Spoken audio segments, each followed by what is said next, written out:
चलिए स्टार्ट करते हैं। तो देखो ये जो टॉपिक है हमारा, ये यूनिट 4 का टॉपिक है, ठीक है, और कंफर्म्ड क्वेश्चन देके जाएगा। सेल सिग्नलिंग से पिछले मतलब जितना भी आप देखोगे ना हिस्ट्री उठा के सीएसआई नेट की, आपको हर बार क्वेश्चन मिला है। और मैक्सिमम ये टॉपिक अगर हम 3-3 घंटे की क्लास लेते हैं तो 3 क्लास में कवर हो जाएगा, ठीक है।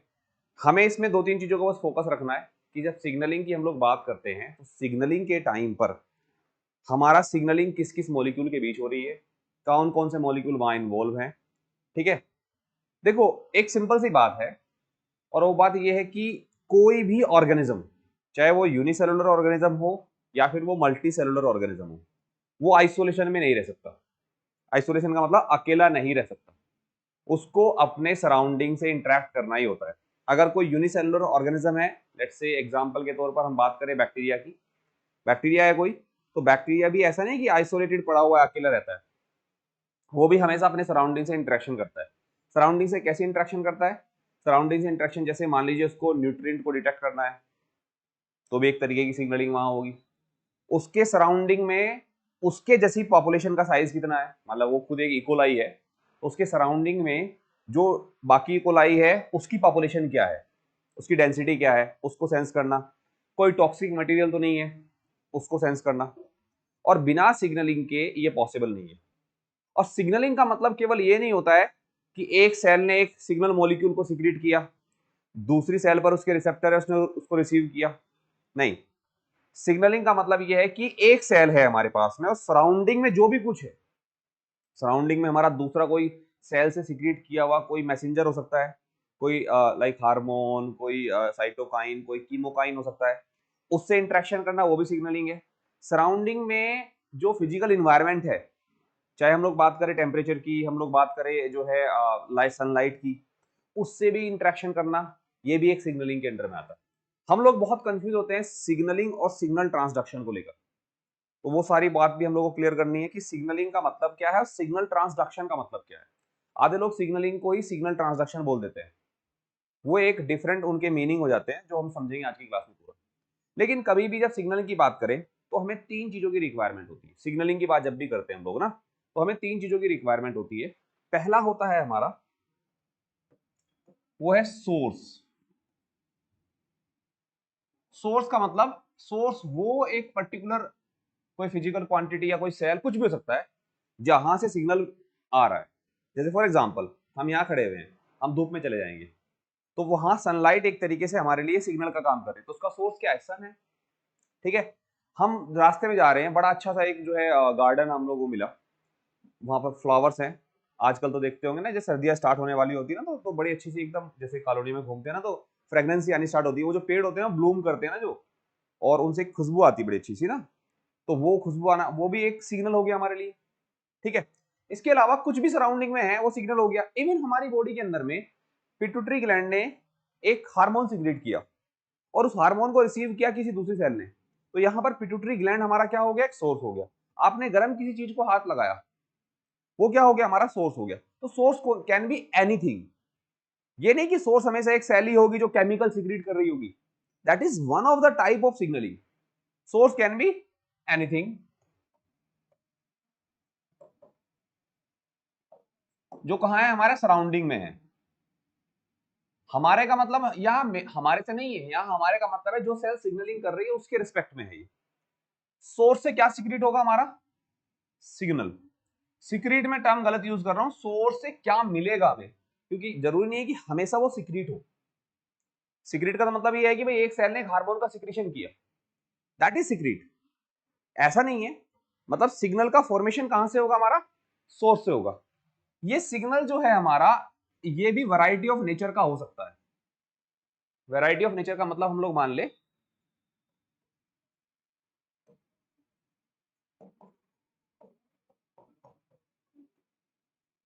वैरायटी ऑफ नेचर से मेरा कंसर्न है कि भाई कोई फिजिकल सिग्नल हो सकता है, कोई केमिकल सिग्नल हो सकता है, स्मेल है, लाइट है, टच है, ठीक है ना, कोई हार्मोन है, एंडोक्राइन हार्मोन है, एक्सोक्राइन हार्मोन है, कोई कीमोकाइन है, वैरायटी ऑफ सिग्नल हमें मिल सकता है, ठीक है।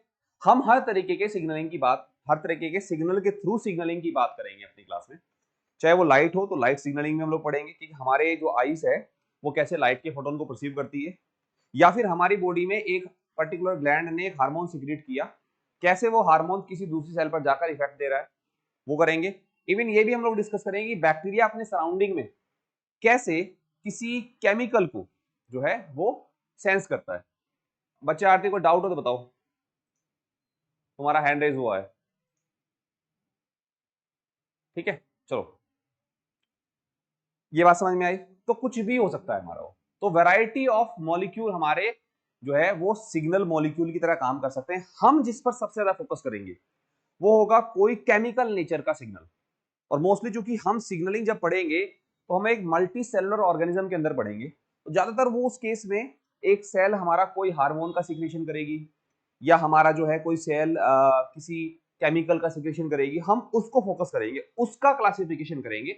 लेकिन समझेंगे जरूर पहला कंपोनेंट क्या है हमारा, source. It can be anything जो हमारे सराउंडिंग में, उससे हमें क्या मिल रहा है, सिग्नल, ठीक है ना। सिग्नल का अपना एक नेचर है। अगर केमिकल सिग्नल की बात करें ओवरऑल उसको हम 3 क्लास में डिवाइड करेंगे, हाइड्रोफिलिक, हाइड्रोफोबिक और गैस। वैसे तो हमारा केमिकल सिग्नल नहीं फिजिकल सिग्नल भी होंगे, हमने बोला लाइट है, टेम्परेचर है, कोल्ड है, तो वैरायटी ऑफ सिग्नल हमारे होंगे। और इस सिग्नल को रिसीव करेगा हमारा कोई टारगेट। कौन रिसीव करेगा, कोई हमारा टारगेट। ये जो टारगेट है हमारा, ये टारगेट इस सिग्नल को रिसीव करने के लिए रिसेप्टर बियर कर रहा होगा। क्या होगा, रिसेप्टर। यहां पर हमें रिसेप्टर मिलेंगे। अब जरूरी नहीं है बनाने के लिए मैं रिसेप्टर को कहां बना रहा हूं, सरफेस पर, ठीक है ना। पर जरूरी नहीं है कि रिसेप्टर हमारा सरफेस पर हो, रिसेप्टर हमारा सेल के अंदर भी हो सकता है। तो वो हम लोग पूरा क्लासिफिकेशन पढ़ेंगे उसका कि रिसेप्टर कौन कौन से हैं और किस रिसेप्टर से कैसे सिग्नलिंग हो रही है, ठीक है। रिसेप्टर हमारा सेल के अंदर भी हो सकता है। इवन सेल के अंदर की अगर हम लोग बात करें, टारगेट अगर कोई सेल है उसके साइटोसोल में भी हो सकता है और उसके न्यूक्लियस में भी हो सकता है। इसको बहुत डिटेल में आगे क्लासिफाइड करके पढ़ेंगे, ठीक है। तो ये 3 कंपोनेंट की हम लोग बात करेंगे। सोर्स जहां से सिग्नल बन रहा है, सिग्नल जो कि एक तरीके का हमारा किसी वैरायटी ऑफ नेचर का मॉलिक्यूल हो सकता है, मॉलिक्यूल नहीं, it can B a physical quantity, it can B a chemical quantity. उसके बाद वो जाकर एक्ट करेगा कहां, टारगेट पर। और टारगेट पर जब ये सिग्नल रिसीव हो जाएगा तो यहां पर हमें कुछ चेंजेस मिलेंगे। वो चेंजेस हमारे अलग अलग वैरायटी के हो सकते हैं। वो चेंज हमारा इस सेल की जो है फिजियोलॉजिकल एक्टिविटी में चेंज हो सकता है, इस सेल की मॉर्फोलॉजी में चेंज हो सकता है, इस सेल की किसी पर्टिकुलर जीन के एक्सप्रेशन पैटर्न में चेंज हो सकता है, इस सेल के मेटाबॉलिज्म में कोई चेंज हो सकता है, कुछ भी हमें मिलेगा। उसको हम बोलेंगे रेस्पॉन्स। क्या बोलेंगे, रेस्पॉन्स। चेंज जो हुआ बेसिकली यहां हमें रेस्पॉन्स मिला, ठीक है, क्लियर है। फिलहाल इसकी बात करते हैं, एक एक कंपोनेंट को डिटेल में पढ़ना स्टार्ट करेंगे। बहुत ही बेसिक सी क्लास है हमारी सेल बायोलॉजी मतलब सिग्नलिंग की पहली क्लास है, ठीक है। तो इसको डिस्कस करेंगे। लेकिन अगर ओवरऑल हम सिग्नलिंग की बात करें तो सिग्नलिंग को इन तीनों के रिलेशनशिप के बेसिस पर हमने सिग्नलिंग को 5 टाइप में डिवाइड किया है। ये जो डिवीजन है टाइप ऑफ सिग्नलिंग, ये हमारा सोर्स और टारगेट में क्या रिलेशनशिप है उसके बेसिस पर है। रिलेशनशिप का मतलब है कभी कभी ऐसा हो सकता है कि जो सोर्स है वही टारगेट भी हो सकता है। मान लो एक सेल है, उसने एक सिग्नल को सिक्रीट किया और वही सेल उस सिग्नल को रिसीव भी कर रही है ना। वही सेल क्या कर रही है, सिग्नल को हमारा रिसीव भी कर रही है। तो ये भी एक रिलेशनशिप हो गया ना कि source and target are same. इसको हम बोल देंगे ऑटोक्राइन सिग्नलिंग। मतलब एक एग्जांपल के तौर पे मैं बता रहा हूं आप लोगों को। दूसरा हमारा ये भी हो सकता है कि सोर्स जो है हमारा और जो टारगेट है वो सेम सेल ना हो बट आसपास पड़ोस की सेल हो डिफरेंट टाइप की, उसको हम पैराग्राइन बोल देंगे। या अलग अलग वैरायटी ऑफ टाइप रहेंगे हमारे। हमने इनको डिवाइड किया 5 टाइप में। किस किस बेसिस पे डिवाइड किया हमने, सोर्स और टारगेट में क्या रिलेशनशिप है। यानी कि अगर हम लोग मान के चले इन तीनों में रिलेशनशिप मान लो, क्या रिलेशनशिप है, इसी के बेसिस पर हमने सिग्नलिंग को डिफरेंट टाइप में डिवाइड किया। क्या क्या है हमारा, ये पहला है हमारा ऑटोक्राइन, दूसरा है हमारा पैराक्राइन, तीसरा है हमारा एंडोक्राइन, फोर्थ है हमारा जक्स्टाक्राइन और पांचवा है हमारा साइनेप्टिक सिग्नलिंग। ये अलग से रखा गया है, ठीक है। Autocrine, paracrine, endocrine, juxtacrine and synaptic signalling, ठीक है। ये हमारे टाइप्स हो गए। तो अब इनको समझ लेते हैं कि ये हमारे टाइप्स क्या क्या है। सिग्नल ट्रांसडक्शन क्या होता है वो मैं आपको अलग से डिफाइन करूंगा। अभी हम केवल बात कर रहे हैं सिग्नलिंग की, टाइप्स ऑफ सिग्नलिंग की, जहां हमने सिग्नलिंग जो है हमारे उसको क्लासिफाइड किया है on the basis of relationship between source target, ठीक है ना, इसके बेसिस पर हमने इसको क्या किया है, क्लासिफाइड किया है। तो पहला हम लोग हेडिंग डाल लेते हैं, पहला क्या है हमारा, ऑटोक्राइन सिग्नलिंग, ठीक है ना। देखो यहां नाम से ही क्लियर हो रहा है बच्चों, ऑटो मींस होता है सेल्फ, ठीक है, यानी कि यहां पर हमारा सोर्स और सिग्नल जो है वो क्या है हमारे, सेम है, ऐसा आप बुक में पढ़ते हो। मैं इसमें ऐड ऑन कर रहा हूं, जो सोर्स और सिग्नल है they are same type of cell in close proximity. बहुत समझना इसको, हम लोग पता क्या ऑटोक्राइन किसको समझते हैं, बहुत सारे बच्चों ने पहले पढ़ा होगा कि ऑटोक्राइन सिग्नलिंग क्या होती है, पढ़ रखा होगा। ऑटोक्राइन को हम लोग कैसे डिफाइन करते हैं, हम कहते हैं कि भाई हमारे पास में एक सोर्स सेल है ना, और ये एक सिग्नल को सिक्रीट कर रही है, और इसी सेल के पास इसके रिसेप्टर भी है, ठीक है, इसको हम क्या बोलते हैं, ऑटोक्राइन। फिगर में भी ऐसे दिख रहा है, एक सेल सिग्नल को सिक्रीट कर रही है और इसी के पास इसके रिसेप्टर हैं। बट अगर हम लोग बात प्रैक्टिकली इस चीज को देखें सेल के अंदर, बॉडी के अंदर में, अगर बॉडी के अंदर की हम लोग बात करें, नॉट बॉडी के अंदर, बैक्टीरिया का एग्जांपल भी ले लो या बॉडी के अंदर की एग्जांपल ले लो, क्या कोई सेल अकेली है वहां पर, उस टाइप की cell, there are many cells of same type in the same environment. मान लो कोई बॉडी में इंफेक्शन हुआ तुम्हारे, तो वहां पर इम्यून सेल्स गई, इम्यून सेल जब वहां पहुंची, क्या वो अकेली सेल पहुंची वहां पर, नहीं, ऐसा नहीं होता। तो थोड़ा सा इसका मतलब समझते हैं, इसको मीनिंगफुल बनाते हैं। ऑटोक्राइन का मतलब होता है जहां source and target same type की सेल है।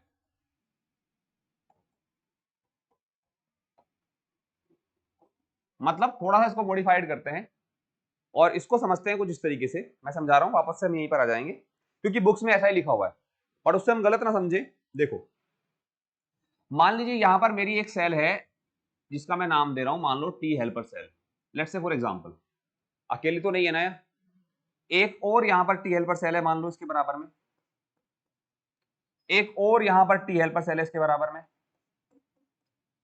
अब केवल यहां टी हेल्पर सेल भी नहीं है, यहां तो हमारी और टाइप की सेल्स भी हैं। मान लो यहां पर कुछ और सेल है हमारी, जैसे फॉर एग्जांपल मैक्रोफाजिस, मैक्रोफाजिस है हमारी यहां पर आसपास में। फॉर एग्जांपल यहां पर हमारी कुछ और टाइप की सेल्स भी है, लेट्स से न्यूट्रोफिल, ठीक है ना, ये इतना टाइप की सेल है। भाई सेल तो बहुत सारी रहती है ना किसी जगह पर, ठीक है। अब यहां पर ऑटोक्राइन का मतलब क्या है उसको समझिएगा। मान लीजिए इस टी हेल्पर सेल ने एक जो है साइटोकाइन सिक्रेट किया, उसका नाम है IL-2, क्या नाम है, interleukin 2, let's say for example. क्या ये अकेली सेल सिक्रेट करेगी, आसपास में जो सेल हैं वो भी तो एक्टिवेट हुई होंगी ना इसी मैनर में। और मान लो नहीं भी हुई है, चलो मान लो इसने अकेली ने भी किया है, मान लो 1000 सेल है, 1000 में से हमारा एक और सेल है जिसने भी ये IL-2 सिक्रेट किया, ठीक है, समझ में आई बात, क्लियर है ना चीजें, सिक्रेट हुआ। अब ये IL-2, ये सारी तीनों एक टाइप की सेल है, हो सकता है इस IL-2 के रिसेप्टर यहां है, तो क्या यहां नहीं होंगे, इस पर भी तो होंगे ना, यहां पर भी है और इस पर भी होंगे। तो IL-2 थोड़ी ना डिस्क्रिमिनेट करेगा कि मेरे को इसी सेल के पास जाना है, उसके लिए तो रिसेप्टर वैल्यू रखता है ना, तो वो IL-2 यहां भी चला जाएगा, यहां भी बाउंड कर जाएगा और यहां भी बाउंड कर जाएगा, ठीक है ना। इसको ही बोलते हैं ऑटोक्राइन सिग्नलिंग। ऑटोक्राइन का मतलब है एक सेल ने एक केमिकल मैसेंजर सिक्रेट किया और वो उसी टाइप की सेल के थ्रू रिसीव किया जा रहा है जो कि उसकी क्लोज प्रॉक्सिमिटी में। अच्छा अगर ये IL-2 यहां ना जाकर मान लो फॉर एग्जांपल यहां जाता, तब हम इसको ऑटोक्राइन नहीं बोलते। अगर मान लीजिए यहां रिसेप्टर है, तब उस केस में ये ऑटोक्राइन नहीं होता क्योंकि सेल टाइप बदल गया, ठीक है ना। इसको मैं क्या कह रहा हूं, ये मेरी हो गई है मान लो मैक्रोफाजिस, ये मतलब समझ में आया ना। जनरली बुक में क्या लिखा होता है, बुक में आधा अधूरा फिगर होता है, इंफॉर्मेशन वो पूरी देता है लेकिन हम उसको इंफॉर्मेशन को प्रॉपर्ली ग्रैप्स नहीं कर पाते। तो ऑटोक्राइन का मतलब ये नहीं है कि केवल उसी सेल पर रिसेप्टर है, उसके जैसी अगर आसपास में और भी सेल हैं वो सेम बिहेवियर कर रही हैं, उन पर रिसेप्टर, उसको हम क्या बोलेंगे, ऑटोक्राइन सिग्नलिंग। बुक में क्या लिखा हुआ है, बुक में लिखा हुआ है ऐसा कि जिस सेल ने सीक्रेट किया उसी पर उसके रिसेप्टर। दरअसल में वो ये नहीं कहना चाह रहे हैं, वो कहना चाह रहे हैं कि जिस टाइप की सेल ने सीक्रेट किया है उसके आस पड़ोस में और भी सेल हैं, उन पर भी उनके रिसेप्टर है। क्योंकि अब इसमें देखो, यहां समझो इसको, इस सेल ने सीक्रेट किया, मान लो इसने भी सीक्रेट किया, तो इसके इस पर भी बाउंड कर गया, इसका इस पर भी बाउंड कर गया, भाई वो तो फ्रीडम है उसके पास ना, मॉलिक्यूल के पास में, वो बाउंड करेगा। इसको हम बोलते हैं क्या, ऑटोक्राइन सिग्नलिंग। समझ में आएगा ये ऑटोक्राइन सिग्नलिंग का मतलब? एग्जांपल भी आ गया आपके सामने, IL-2, ठीक है ना। ऐसे बहुत सारे एग्जांपल हमारे हो सकते हैं। अच्छा एक और इसमें ऐड ऑन कर लेते हैं, मान लो ये हमारा टी हेल्पर सेल है, ठीक है ना, ये हमारा टी हेल्पर सेल है, एक और साइटोकाइन भी सीक्रेट कर, ये मैक्रोफाज है, ये मैक्रोफाज एक साइटोकाइन को सीक्रेट करती है, इसका नाम है आईएफएन गामा। क्या नाम है? आईएफएन गामा। ये सीक्रेट करती है। ये आईएफएन गामा जो है हमारा टी हेल्पर सेल भी सीक्रेट करती है, लेकिन बाद में करेंगे एक्टिवेशन होने के बाद। ये आईएफएन गामा हमारा इन सेल पर भी बाउंड कर सकता है, यहां पर भी इसके रिसेप्टर है, और ये आईएफएन गामा के रिसेप्टर इस पर भी है। ये आईएफएन गामा यहां भी जा सकता है, ये भी सीक्रेट कर सकती है। तब उस केस में अगर आईएफएन गामा उसी सेल से निकलकर उसी सेल पे बाउंड कर रहा है तो ऑटोक्राइन, लेकिन अगर यहां से निकलकर वो यहां बाउंड कर रहा है दूसरी टाइप की सेल पर तो पैराक्राइन। ठीक है ना, सेल टाइप बदल गया, यानी कि सोर्स एंड टारगेट सेम नहीं है, सोर्स और टारगेट्स डिफरेंट टाइप की सेल है लेकिन क्लोज प्रॉक्सिमिटी में। क्योंकि खास बात क्या है, ये मॉलिक्यूल ज्यादा दूर तक डिफ्यूज नहीं कर सकता, लोकली ही काम कर सकता है। तो यही इसी में ही दो एग्जांपल हमारे सेट हो गए, ऑटोक्राइन और पैराक्राइन। ऑटोक्राइन का मतलब है सेम टाइप की सेल है, नियर बाई में सेम टाइप की सेल पर, सेम टाइप की सेल एक सिग्नल मॉलिक्यूल को सीक्रेट कर रही है और उसके रिसेप्टर उसके खुद के पास भी हैं और नियर बाई में आस पड़ोस में जो बाकी और सेल्स है उनके पास भी है। कैंसर सेल बहुत ही खतरनाक टाइप की ऑटोक्राइन सीक्रेटिंग करती है। कैंसर सेल जो है वो एक दूसरे को जो है बहुत ही शानदार तरीके से प्रमोट करती रहती है, तो सारी कैंसर सेल सेम टाइप की है, लेकिन वहां पर कुछ हमारी इम्यून सेल भी जाती है कैंसर से लड़ने के लिए, उनको भी सिग्नल देती है, पर वो हो जाएगा पैराक्राइन, है ना। अगर एक कैंसर सेल एक ट्यूमर माइक्रो एनवायरमेंट है हमारा, वहां पर बहुत सारी कैंसर सेल है, उसके बीच में उससे लड़ने के लिए हमारी क्या पहुंची है, कुछ हमारी इम्यून सेल्स भी पहुंची है। तो कैंसर सेल ने अगर एक सिग्नल को सीक्रेट किया और उसको कैंसर सेल ने ही पकड़ लिया नियर बाई में, तो that is an autocrine signalling. लेकिन अगर उसको किसी इम्यून सेल ने पकड़ा तो that is a paracrine signalling. समझ में आई ना बात? ऑटोक्राइन पैराक्राइन का मतलब समझ में आया? एग्जाम्पल बहुत सारे हैं, दुनिया भर के एग्जाम्पल है। IL-2 भी इसका एक एग्जाम्पल है, आईएफएन गामा ऑटो और पैरा दोनों का एग्जाम्पल है। आईएफएन गामा जो है उसके रिसेप्टर इस सेल पर भी होंगे, उसके रिसेप्टर टी हेल्पर पर भी होंगे, और इवन इंटरेस्टिंगली जब इम्यूनोलॉजी पढ़ाऊंगा तो और अच्छे एडवांस वेट में आपको करूंगा। टी हेल्पर सेल जो है आईएफएन गामा भी सीक्रेट करती है TH1 में अगर ये डिफरेंशिएट होती है तो, इसलिए मैंने अभी नहीं लिखा, अभी फ्यूचर में हम इम्यूनोलॉजी पढ़ेंगे ना, अगला हमारा क्लास इम्यूनोलॉजी की रहेगी कुछ दिन बाद, तब ये सीक्रेट करेंगे, ठीक है ना। एटलीस्ट मीनिंग समझ में आया, व्हाट इज ऑटोक्राइन, यानी कि यहां पर source and target are same type of cell. Example के तौर पर लिख लो IL-1, IL-2, एग्जांपल के तौर पर हमने क्या लिखा, IL-2 बहुत ही क्लासिकल सा एग्जांपल है। और IL-2 किस लिए जरूरी होता है, ये भी क्वेश्चन IL-2 के ऊपर बहुत बार एग्जाम में पूछा गया है, ये ऐसा साइटोकाइन नहीं है कि मैं ऐसे रैंडम एग्जांपल ले लिया। IL-2 का सिक्रेशन खुद टी सेल की मेंटेनेंस के लिए जरूरी है। IL-2 का सिक्रेशन खुद टी सेल करती है और रिसीव मान लीजिए ये IL-2 है, मान लो फॉर एग्जांपल, है ना, तो इस रिसेप्टर का नाम क्या हो जाएगा, IL-2R, IL-2 का रिसेप्टर। ये सिग्नलिंग सेल की खुद की सेल साइकिल के लिए जरूरी है, प्रोलिफरेशन के लिए जरूरी है, ठीक है। टी सेल अगर IL-2 का सिक्रेशन ना करे ना तो प्रोलिफरेशन नहीं होगा। टी सेल के अंदर आप IL-2 के जीन को नॉकआउट कर दो, टी सेल के अंदर आप IL-2 के रिसेप्टर को नॉकआउट कर दो, सेल का डिवीजन रुक जाएगा। ये क्वेश्चन कम से कम अभी रिसेंट कुछ सालों में 2-3 बार घुमा फिरा के पूछ लिया गया है, डायरेक्ट ना सही इनडायरेक्टली पूछा गया है। समझ में आई बात? ठीक है, आगे चले अब।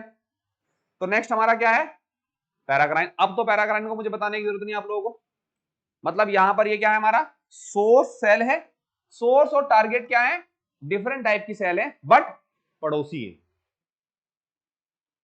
Source and target different type की सेल है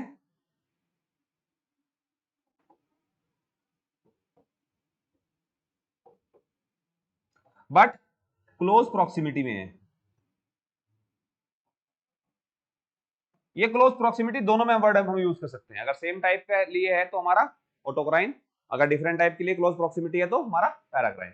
इसके तो दुनिया भर के एग्जांपल हैं। एग्जांपल के तौर पर बहुत सारे हमारे लोकल हार्मोन, ठीक है ना, हमारे न्यूरोट्रांसमीटर्स,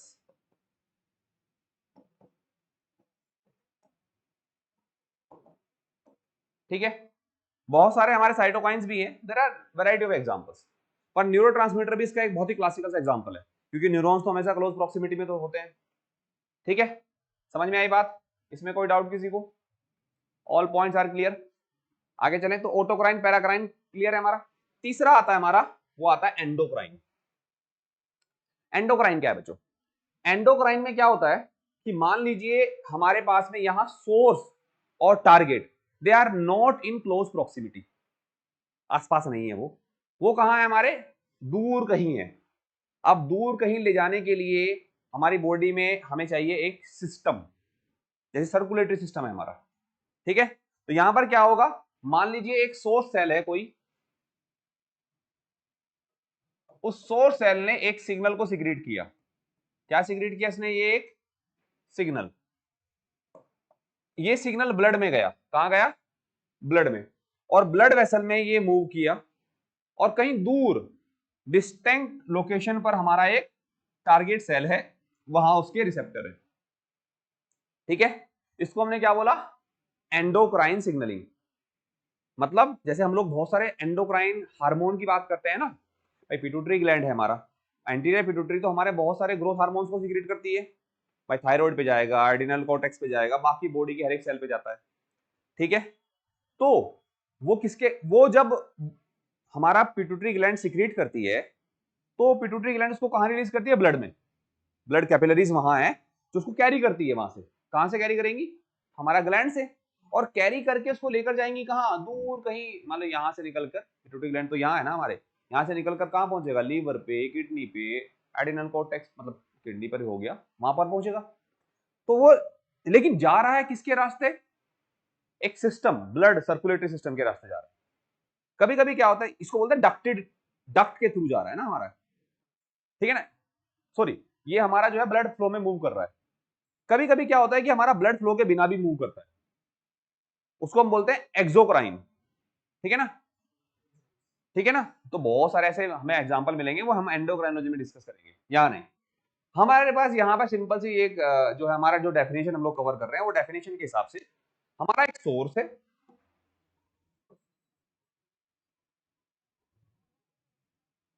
सोर्स है, सोर्स ने एक सिग्नल को सीक्रेट किया, ये सिग्नल हमारा कहां गया? ब्लड में गया, और ब्लड में ये फ्लो किया।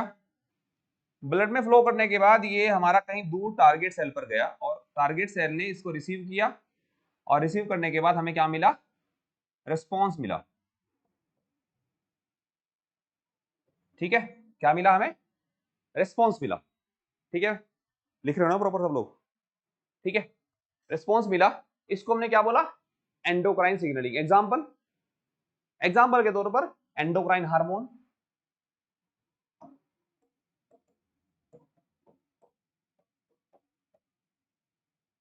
Endocrine hormones. ठीक है जी, क्लियर है? कोई डाउट इसमें किसी को? ये हो गया हमारा एंडोक्राइन सिग्नलिंग का एग्जाम्पल। ठीक है, चलिए आगे चलते हैं। आरती तुम्हारा माइक ऑन है बच्चे, कुछ पूछना है तो बताओ, नहीं तो आप अपने माइक को ऑफ करके रखिए।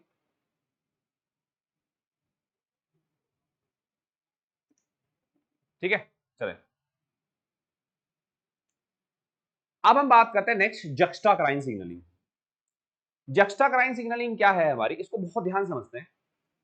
अभी तक जो हमने सिग्नल मॉलिक्यूल की बात की, सारे सिग्नल मॉलिक्यूल सोर्स सिक्रीट कर रहा था, सोर्स उसको बाहर रिलीज कर रहा था, चाहे अपने सराउंडिंग में उसके जो है टारगेट सेल पर प्रेजेंट रिसेप्टर उसको रिसीव कर रहे हो, या फिर जो है किसी डिस्टिंक्ट लोकेशन पर हमारा कोई टारगेट सेल है, वो हमारा उसको रिसीव कर रही हो। लेकिन सिग्नल यहां सेल सिक्रीट कर रही थी। ठीक है, लेकिन जक्स्टाक्राइन की जब हम लोग बात करेंगे उसका यूनिक पॉइंट हमारे लिए हो जाता है क्या, यहां पर सिग्नल हमारा सिक्रेटरी नहीं है, सिग्नल हमारा क्या है, मेम्ब्रेन बाउंड है। क्या है हमारा, मेम्ब्रेन बाउंड है। मेम्ब्रेन बाउंड से मतलब है कि सिग्नल सीक्रेट नहीं होगा, यहां पर सिग्नल हमारा क्या होगा, सीक्रेट नहीं होगा। अब सिग्नल सीक्रेट नहीं हो रहा तो सिग्नल को सेल अपने सरफेस पर पकड़ के बैठे हुए हैं, तो टारगेट को उसके पास आना पड़ेगा, and there will be a physical contact between source and target. ठीक है, इसको हम, इस टाइप की सिग्नलिंग को हम क्या बोलते हैं, जक्स्टाक्राइन सिग्नलिंग। यानी कि यहां पर अगर हम लोग बात करें, जो हमारा सोर्स और जो हमारा टारगेट है दे आर फिजिकली कनेक्टेड। तो ये हमारा एक सोर्स है, यहां पर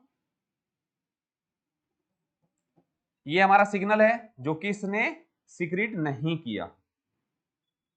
ठीक है, और ये हमारा क्या है, टारगेट सेल है जो इसके पास में आएंगी, और ये टारगेट पर क्या है, हमारे रिसेप्टर हैं, तो यहां पर ये फिजिकली जुड़ेंगे आपस में।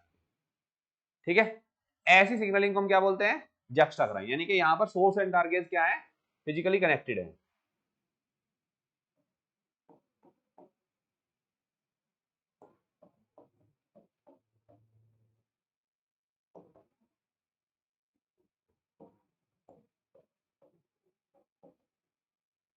ठीक है, फिजिकली क्या है हमारा, ये कनेक्टेड है। ठीक है, ये पॉइंट क्लियर है ना सब लोगों को। ठीक है, चलो आगे चल लेते हैं। एग्जाम्पल इसके इसके बहुत सारे एग्जाम्पल हम आगे पढ़ेंगे। जैसे हम लोग बहुत सारे एग्जाम्पल तो आपने डेवलपमेंटल बायोलॉजी में पढ़े होंगे। ठीक है ना, बहुत सारे सिग्नल ऐसे होते हैं जो सेल सीक्रेट नहीं करती, अपनी सरफेस पर एक्सप्रेस करती है। ठीक है, हम लोग भी इम्यूनोलॉजी में पढ़ेंगे आगे। मुकेश सर ने आपको कराया होगा ना डेवलपमेंटल बायोलॉजी, तो उसमें पूरा अच्छे से बताया होगा, there will be many example. लेकिन हम भी अपने एग्जांपल लेके चलेंगे। जैसे इसका बहुत ही क्लासिकल सा एग्जांपल है एक, वो है delta notch. Delta notch signalling. ठीक है, ये किसका एग्जांपल है, यहां पर जो हमारा डेल्टा है वो सीक्रेट नहीं होता है, वो सेल अपनी सरफेस पर एक्सप्रेस करती है, और नॉच जो है वो भी हमारा रिसेप्टर, तो हमारा मेमोरी माउंट होंगे ही हमेशा। इसके अलावा एक हमारा, जब हम अपोप्टोसिस पढ़ते हैं ना, तो वहां पर भी हम सिग्नलिंग पढ़ते हैं, वो होता है हमारा फास एल एंड फास। फास लाइगेंड और फास, ये हम अपोप्टोसिस में पढ़ेंगे आगे आने वाली क्लासेस में ना। ये भी इसका एक एग्जांपल है, CD95 इसको बोलते हैं, फास लाइगेंड को। ठीक है ना, और डेथ रिसेप्टर, डेथ सिग्नल और डेथ रिसेप्टर, इसका एग्जांपल है। इसके अलावा भी हमारा एग्जांपल है, वो है हमारा TNF और TNFR। अच्छा, TNF दोनों टाइप के मिलते हैं हमें, जो ट्यूमर नेक्रोसिस फैक्टर होता है हमारा, वो दोनों टाइप का मिलता है हमें। ट्यूमर नेक्रोसिस फैक्टर हमारा सिक्रेटरी भी होते हैं, है ना, और TNF को बहुत सारे सेल अपनी सरफेस पर भी एक्सप्रेस करती है। तो TNF एंड TNFR भी एक हमारा क्लासिकल एग्जांपल हो जाता है। हालांकि सारे TNF जो है वो मेम्ब्रेन बाउंड नहीं होते, TNF जो है वो सिक्रेटरी भी होते हैं। ठीक है, समझ में आई बात। ये सारे एग्जांपल आपको याद रखने हैं, क्योंकि एग्जाम में आता है ये डायरेक्टली। ये हो गया हमारा क्या, जक्स्टा। जक्स्टा का मतलब सिंपली हम बात करेंगे, यहाँ सोर्स और टारगेट सेल के बीच में क्या है, हमारा एक फिजिकल कॉन्टैक्ट है। ठीक है, आगे चलें। अब आता है साइनेप्टिक। साइनेप्टिक को लेकर बड़ी कंफ्यूजन है, साइनेप्टिक एक्चुअली क्यों रखा गया। साइनेप्टिक को अगर हम लोग देखें, साइनेप्टिक सिग्नलिंग में हम जब पढ़ेंगे ना, हमें दोनों टाइप के एग्जांपल देखने को मिलेंगे, ऑटो और पैरा दोनों। साइनेप्सिस के बीच में सिग्नलिंग कैसे होती है, आप ध्यान समझना इस चीज को जरा। मान लीजिए मेरे पास ये एक साइनेप्सिस है। साइनेप्सिस में क्या होता है हमारा, एक हमारा दो न्यूरॉन्स है हमारे ये। ठीक है ना, न्यूरॉन्स है हमारे। ठीक है, जो भी है समझ लो इसको। ठीक है, हाँ फिश है, जो भी है, न्यूरॉन्स है हमारे। ठीक है, ये इस जंक्शन को हम क्या बोलते हैं, साइनेप्सिस। सेल बायोलॉजी में अच्छे से पढ़ाया था मैंने तुम्हें। ठीक है ना, अब तो बहुत दिन हो गए क्लास को लिए हुए, रिवीजन कर रहे हो ना इसका प्रॉपर। साइनेप्सिस है हमारा ये। साइनेप्सिस क्या बोलते, साइनेप्सिस के रेस्पेक्ट में उससे पहले वाले सेल को हम क्या बोलते हैं, pre synaptic neuron. Yes, pre synaptic neuron और पोस्ट साइनेप्टिक। इस बार हम बैच जल्दी स्टार्ट कर देंगे। जुलाई वाला ना, क्योंकि तुम लोगों का जल्दी कवर हो जाएगा, तो जुलाई में ही स्टार्ट कर लेंगे उसको ना। बहुत सारे लोग तो अभी स्टार्ट कर रहे हैं, बट अभी कोई सेंस नहीं बनता, वो केवल ऑडियंस को कैप्चर करने के लिए कर रहे हैं। सही मायने में सही बैच जो स्टार्ट होगा हमारा एग्जाम के बाद ही होता है, ठीक है। चलो फिर भी हम लोग कोशिश करेंगे जल्दी स्टार्ट कर, 10 जुलाई के राउंड स्टार्ट कर देंगे, ठीक है। प्री साइनेप्टिक न्यूरॉन और पोस्ट साइनेप्टिक न्यूरॉन, ठीक है। इस केस में ये जो प्री साइनेप्टिक न्यूरॉन है, ये हमारा न्यूरोट्रांसमीटर सिक्रीट करेगा कहां, इस साइनेप्टिक क्लेफ्ट में। इसको हम क्या बोलते हैं, साइनेप्टिक क्लेफ्ट बोलते हैं इसको। ये क्या है, हमारे न्यूरोट्रांसमीटर्स ने रिलीज किए।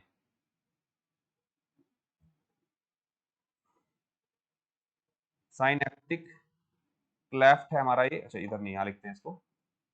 ये न्यूरोट्रांसमीटर है हमारा,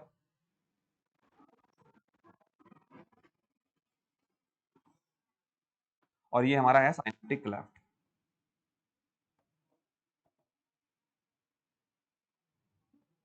ठीक है। ऑनलाइन वालों क्लियर है सारी बातें, ठीक है। चलो, तो ये न्यूरोट्रांसमीटर यहां रिलीज किया इसने, इसने किसने, प्री साइनेप्टिक न्यूरॉन ने। इसके रिसेप्टर कहां है हमारे, इस पोस्ट साइनेप्टिक न्यूरॉन पर। क्या ये दोनों न्यूरॉन एक जैसे नहीं है, सेम टाइप के न्यूरॉन है ना, तो मैं इसको ऑटोक्राइन क्यों नहीं बोल रहा, बोल सकता हूं, ऑटोक्राइन बोल सकता हूं उसको मैं, ठीक है ना। बट ऑटोक्राइन नहीं यूज किया, इसको साइनेप्टिक सिग्नलिंग अलग नाम दे दिया, क्योंकि ये तो तब तक है जब तक न्यूरॉन न्यूरॉन कनेक्शन है। सबसे आखिर वाला न्यूरॉन जो है, या तो ब्रेन के साथ कनेक्टेड होगा सेंट्रल नर्वस सिस्टम से, या मसल से कनेक्टेड होगा, वहां पर भी साइनेप्सिस बनेगा ना हमारा भाई। ये भी तो एक साइनेप्सिस हो गया ना हमारा, पर इसको बोलते हैं न्यूरो मस्कुलर जंक्शन, है तो ये भी एक तरीके का साइनेप्सिस ना। जब यहां पर वो सिक्रीट करेगा न्यूरोट्रांसमीटर अपने, ये वाला, तो यहां रिसेप्टर किसके पास होंगे, मसल्स के पास। मसल्स अलग टाइप की सेल हो गई, न्यूरॉन्स अलग टाइप की सेल हो गए, तो ये तो पैराग्राइन हो गया, है ना। तो अब इसको किस में रखेंगे, न्यूरो साइनेप्सिस तो ये भी है ना हमारा एक, ये भी साइनेप्सिस है हमारा। तो साइनेप्टिक सिग्नलिंग को किस में रखोगे, ऑटो में रखोगे या पैरा में रखोगे, खत्म ही करो, अलग ही क्लास बना दो, ठीक है ना। समझ में इसलिए अलग रखा, नहीं तो जहां तक न्यूरॉन न्यूरॉन के बीच की बात है वो इससे काइंड ऑफ ऑटोक्राइन सिग्नलिंग, लेकिन जब न्यूरोमस्कुलर जंक्शन पे आएंगे it is a kind of paracrine signalling, क्योंकि सेल टाइप बदल गया ना हमारा, है तो प्रॉक्सिमिटी में ही ना, इसलिए इसको अलग ही क्लास बना दिया। बुक्स में मेंशन नहीं है ये, ठीक है ना। ये तो मेरे को एक दो बार मैंने उसमें पढ़ा था, एक दो रिव्यू आर्टिकल थे बड़े अच्छे थे, तो समझाने के लिए ये है, ठीक है ना। नहीं तो जो कुछ बुक्स वगैरह ना, जैसे ब्रूस एल्बर्ट वगैरह, वहां पर ऐसा कुछ अभी मेंशन है नहीं, ठीक है। और फिर भी आप मान के चलेंगे इसको। तो रिवीजन करें क्विक सा, जो हमने अब तक किया। क्या किया हमने अब तक, हमने जाना कि सिग्नलिंग क्या है, और उसमें हमने जाना कि सिग्नलिंग जो है हमारी, उसमें 3 कंपोनेंट की हमें रिक्वायरमेंट होती है। क्या क्या होता है हमारा, सोर्स जो सिग्नल सिक्रीट करेगा, एक सिग्नल, और एक टारगेट जो सिग्नल को रिसीव करेगा और रेस्पॉन्स देगा। इन तीनों के रिलेशनशिप के बेसिस पर हमने सिग्नलिंग को 5 टाइप में डिवाइड किया, बल्कि 4 मेन है हमारी। एक था हमारा ऑटो, जहां source and signal are same type of cell थे, क्लोज प्रॉक्सिमिटी में थे। एग्जांपल पढ़ा हमने IL-2 का। फिर हमने बात किया कि हमारा पैराग्राइन सिग्नलिंग, जिसमें सोर्स और सिग्नल जो है, सोर्स और टारगेट जो है वो प्रॉक्सिमिटी में है but different type of cell है, उसको हमने बोला paracrine signalling. Most of the local hormone paracrine signalling की तरह काम करते हैं हमारे। फिर हमने बात किया उसके बाद क्या, एंडोक्राइन सिग्नलिंग। एंडोक्राइन में हमने समझा कि सोर्स ने एक सिग्नल को सिक्रीट किया, लेकिन वो ब्लड फ्लो के थ्रू टारगेट सेल पर पहुंचा, जो कि डिस्टिंक्टली कहीं लोकेटेड हो सकता है, और टारगेट सेल पर पहुंचने के बाद उसने टारगेट सेल ने उसको रिसीव किया and there is a response, ठीक है। उसको मैंने बोला एंडोक्राइन सिग्नलिंग, क्योंकि वो एंडोक्राइन सिस्टम की तरह है, जैसे एंडोक्राइन हार्मोन हमारे मूव करते हैं, वही तो एग्जांपल भी है उसके, उसके थ्रू हमारा जो है सिग्नलिंग हो रही है। फिर हमने एक पढ़ा जक्स्टाक्राइन सिग्नलिंग, जिसमें हमने देखा कि यहाँ पर सिग्नल मॉलिक्यूल जो है वो सिक्रीटरी नहीं है, वो क्या है हमारा, ओ सॉरी, वो सिक्रीटरी नहीं है, वो मेम्ब्रेन बाउंड है हमारा। और मेम्ब्रेन बाउंड है तो फिर टारगेट सेल को सोर्स के पास आना पड़ेगा, क्योंकि सोर्स जो है उस सिग्नल को सिक्रीट नहीं कर रहा है। समझ में आई बात, ये पॉइंट एकदम क्लियर है, ठीक है। तो ये हो गया हमारा जक्स्टाक्राइन। फिर बाद में हमने समझा साइनेप्टिक सिग्नलिंग, जहां पर हमने देखा कि साइनेप्सिस में जो सिग्नलिंग होती है, चाहे वो हमारा क्या हो, न्यूरो मस्कुलर जंक्शन हो या न्यूरो न्यूरो जंक्शन हो हमारा, ठीक है ना। क्लियर है, ओके, क्लियर है ये पॉइंट, है ना। आगे चलें फिर हम लोग, ठीक है, चलो। अब हमारे सामने एक और बात आती है कि जब हम सिग्नलिंग की बात करते हैं तो हमारे पास कुछ स्टेजेस होती हैं। अब ये सिग्नलिंग कहां की बात कर रहे, देखो अभी तक हमने क्या जाना, अभी तक हमने जाना कि भाई हमारे पास क्या था, एक सोर्स था। इस सोर्स ने सिग्नल को बनाया और सिग्नल जो है हमारा वो कहां गया, टारगेट पर गया, ठीक है ना। टारगेट ने इसको रिसीव किया। अब कहानी बस फंसती है हमारा टारगेट के पास। ये जो टारगेट है हमारा, इस टारगेट की अगर हम लोग बात करें, ये टारगेट पर रिसेप्टर जो है हमारे, वो रिसेप्टर सिग्नल मॉलिक्यूल के नेचर के हिसाब से अपनी एक लोकेशन पर रहेंगे, या ऐसा कह सकते हैं कि रिसेप्टर की लोकेशन अपनी है, सिग्नल मॉलिक्यूल वहां पहुंचेगा। हो सकता है कि जो हमारा सिग्नल है, अगर हम सिग्नल के केमिकल नेचर की बात करें, आगे मैं डिफाइन करूंगा इसको, क्योंकि अगर हम सिग्नल में केवल केमिकल सिग्नल की एग्जांपल की बात करें,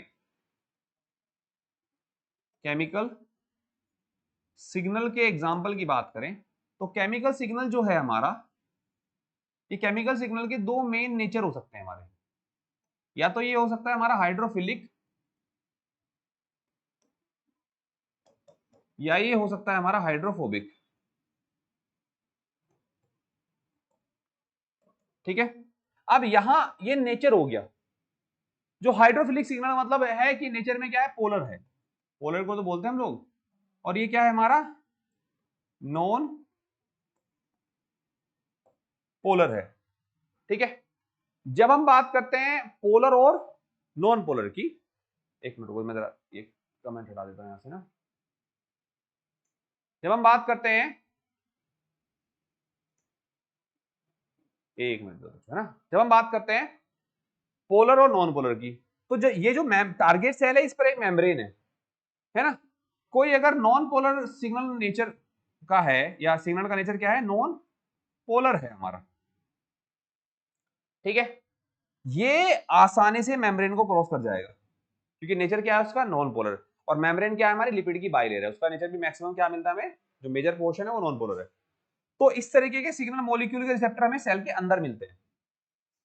लेकिन अगर कोई सिग्नल पोलर है हमारा, तो ये तो मेम्ब्रेन को क्रॉस नहीं कर सकता, क्योंकि मेम्ब्रेन का नेचर और इसका नेचर डिफरेंट है। तो उस केस में उसके रिसेप्टर में कहां मिलेंगे, मेम्ब्रेन पर ही मिल जाएंगे, ठीक है। समझ में ये बात, कहां मिल गए हमें इसके रिसेप्टर, मेम्ब्रेन पर। तो दरअसल में ऐसे मान के चलो, एक रेस्पॉन्स आना है इस सेल में, टारगेट सेल क्या देगी हमें, रेस्पॉन्स आएगा ना टारगेट सेल में, क्या आएगा हमारा, एक रेस्पॉन्स आएगा। रेस्पॉन्स मैंने बोला है ना, बहुत सारे टाइप के हो सकते हैं हमारा। रेस्पॉन्स क्या क्या हो सकता है, सेल में मॉर्फोलॉजिकल चेंजेस हो सकते हैं,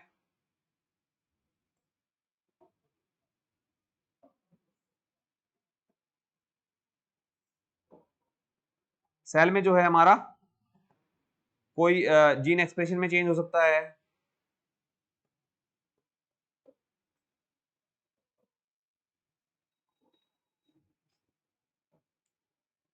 कोई सेल की मेटाबॉलिक एक्टिविटी में चेंज हो सकता है,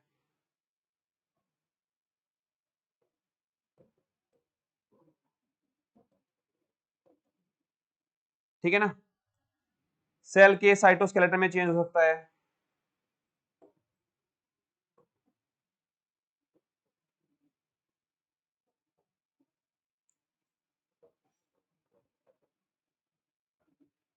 हमें वैरायटी ऑफ टाइप के जो हैं क्या मिलते हैं, रेस्पॉन्स मिलते हैं, चेंजेस मिलते हैं हमें वैरायटी ऑफ टाइप के ना, ठीक है।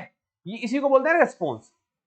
लेकिन मान लो सिग्नल मॉलिक्यूल है पोलर, और उसको किसी जीन एक्सप्रेशन में चेंज करना है, वो तो मेम्ब्रेन पर ही रह गया, रिसेप्ट वो तो मेम्ब्रेन को क्रॉस नहीं कर सकता ना, उसको रिसीव किया मेम्ब्रेन बाउंड रिसेप्टर ने। तो अब हमें अंदर एक दूसरा सिग्नलिंग इवेंट चलाना पड़ेगा, ताकि उस जीन तक वो इंफॉर्मेशन पहुंच जाए कि तुझे अपने एक्सप्रेशन में चेंज करना है। मान लो आप शिकायत लेके गए एक, ठीक है ना, किसके पास, प्रेसिडेंट के पास।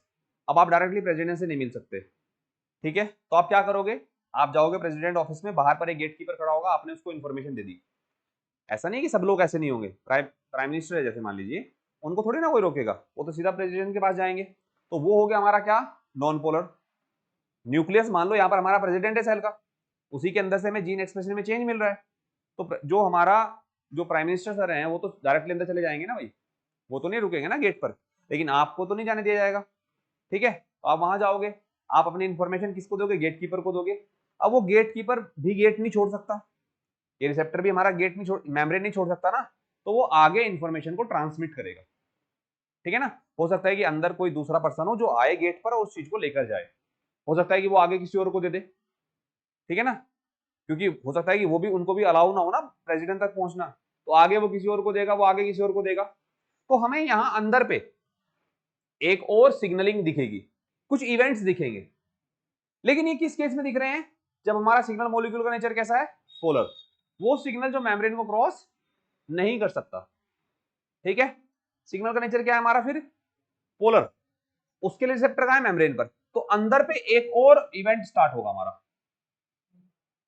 उसको हम बोलेंगे सिग्नल ट्रांसडक्शन। क्या बोलेंगे, सिग्नल ट्रांसडक्शन, या उसी को हम बोलते हैं इंट्रासेलुलर सिग्नलिंग।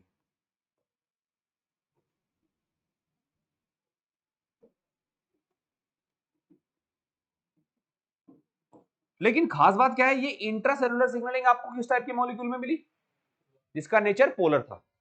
नॉन पोलर में ऐसा कुछ नहीं मिलेगा, तो it is not the main case in case of non polar signal molecule, वो तो डायरेक्टली जाएगा अंदर, ठीक है ना। अब वो पढ़ेंगे हम लोग, उसके रिसेप्टर साइटोसोल में हो सकते हैं, उसके रिसेप्टर डायरेक्टली जीन, किसी जीन के रेगुलेटरी रीजन पर भी बाउंड हो सकते हैं, यानी कि डायरेक्टली न्यूक्लियस में भी हो सकते हैं, वो आगे की बात है, फिलहाल इसकी बात कर रहे हैं हम लोग। तो यहां पर हमें एक और काइंड ऑफ इवेंट मिला, उसको हमने क्या बोला, सिग्नल ट्रांसडक्शन। इंटरेस्टिंगली हुआ क्या कि जो जो सिग्नल किसी सोर्स ने सिक्रेट किया था, उसको हम बोलते हैं प्राइमरी सिग्नल, आगे समझाऊंगा। जब कोई सोर्स किसी सिग्नल को बनाता है, उसको हम क्या बोलते हैं, प्राइमरी सिग्नल। और अगर इसका नेचर पोलर है, तो ये मेम्ब्रेन को क्रॉस नहीं कर सकता, तो ये बाहर बाउंड कर जाएगा, तो प्राइमरी सिग्नल यहीं तक रह जाएगा। तो फिर अंदर जाके एक दूसरा सिग्नल बनेगा, मान लीजिए गेटकीपर ने आपकी वो लिया, उसने पढ़ा, उसको आगे बोल दिया, तो उसने एक नया सिग्नल जनरेट किया कि भाई इतना अर्जेंट है, प्रायोरिटी है, ठीक है। तो इस केस में हमें सेकेंडरी मैसेंजर की भी बात करेंगे, ये होता है प्राइमरी सिग्नल या प्राइमरी मैसेंजर, और इस केस में हमें क्या मिलेगा, सेकेंडरी मैसेंजर। तो फिलहाल इसी की बात कर लेते हैं हम लोग। जब हम सिग्नलिंग की बात करते हैं और हमारे सिग्नल मॉलिक्यूल का नेचर पोलर है, कैसा है, पोलर, तो हमें यहां पर एक इंट्रासेलुलर सिग्नलिंग देखने को मिलेगी, जिसको हम बोलते हैं क्या, सिग्नल ट्रांसडक्शन। क्या बोलेंगे उसको हम लोग, सिग्नल ट्रांसडक्शन उसको हम बोलेंगे, ठीक है।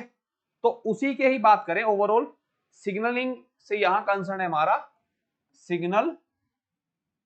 सिग्नलिंग प्लस सिग्नल ट्रांसडक्शन दोनों से है हमारा।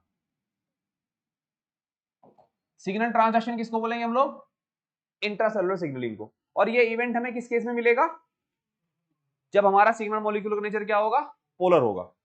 तो जैसे यहां पर एक सिग्नलिंग मॉलिक्यूल था, यहां से स्टार्ट कर रहे हैं, यहां तक हम पढ़ चुके हैं ना, सिग्नलिंग मॉलिक्यूल बाउंड करेगा रिसेप्टर पर, यहां तक कहानी खत्म। अब अंदर जो भी इवेंट स्टार्ट होंगे, उसको हम बोलेंगे क्या, सिग्नल ट्रांसडक्शन, चाहे वो सेकेंडरी मैसेंजर का फॉर्मेशन हो या किसी ट्रांसड्यूसर मॉलिक्यूल का एक्टिवेशन हो, सब पढ़ेंगे डिटेल में, ठीक है ना। जैसे अगर तुम लोगों ने पहले कभी पढ़ा हो ना, आरटीके सिग्नलिंग में अंदर मैप काइनेज पाथवे चलता है, जीपीसीआर सिग्नलिंग में आपको साइक्लिक एएमपी पाथवे मिलता है, ये सब पाथवेज क्या हैं, ये सब एक सिग्नल ट्रांसडक्शन पाथवे है, ठीक है ना। और अलग अलग सिग्नल मॉलिक्यूल के नेचर पर अलग अलग टारगेट सेल के हिसाब से हमें बहुत सारे टाइप के सिग्नल ट्रांसडक्शन मिलेंगे, लेकिन कहां मिलेंगे, जब हमारा सिग्नल मॉलिक्यूल मेम्ब्रेन को क्रॉस नहीं कर सकता, जब वो केवल यहीं तक लिमिट रह गया, तभी तो हमें अंदर इवेंट स्टार्ट करने पड़े। मान लो कोई दूसरा सिग्नल आता, डायरेक्टली अंदर पहुंच रहा था, उसको थोड़ी ना कुछ चाहिए, वो तो डायरेक्टली रेस्पॉन्स जनरेट करवा दे रहा है, वो तो डायरेक्टली जाके किसी एंजाइम को एक्टिवेट कर दे रहा है, वो तो डायरेक्टली जाके किसी जीन एक्सप्रेशन के पैटर्न को चेंज कर देता है, वहां पर हमें सिग्नल ट्रांसडक्शन की जरूरत नहीं पड़ेगी, ठीक है ना। तो जब कभी हम लोग बात करें जनरली सिग्नलिंग की, और हम दिमाग में रखें पोलर सिग्नल मॉलिक्यूल, तो सिग्नलिंग में कुछ इवेंट होंगे, एक बाहर की सिग्नलिंग जैसे ऑटोक्राइन, पैराक्राइन, जस्टाक्राइन, व्हाटएवर।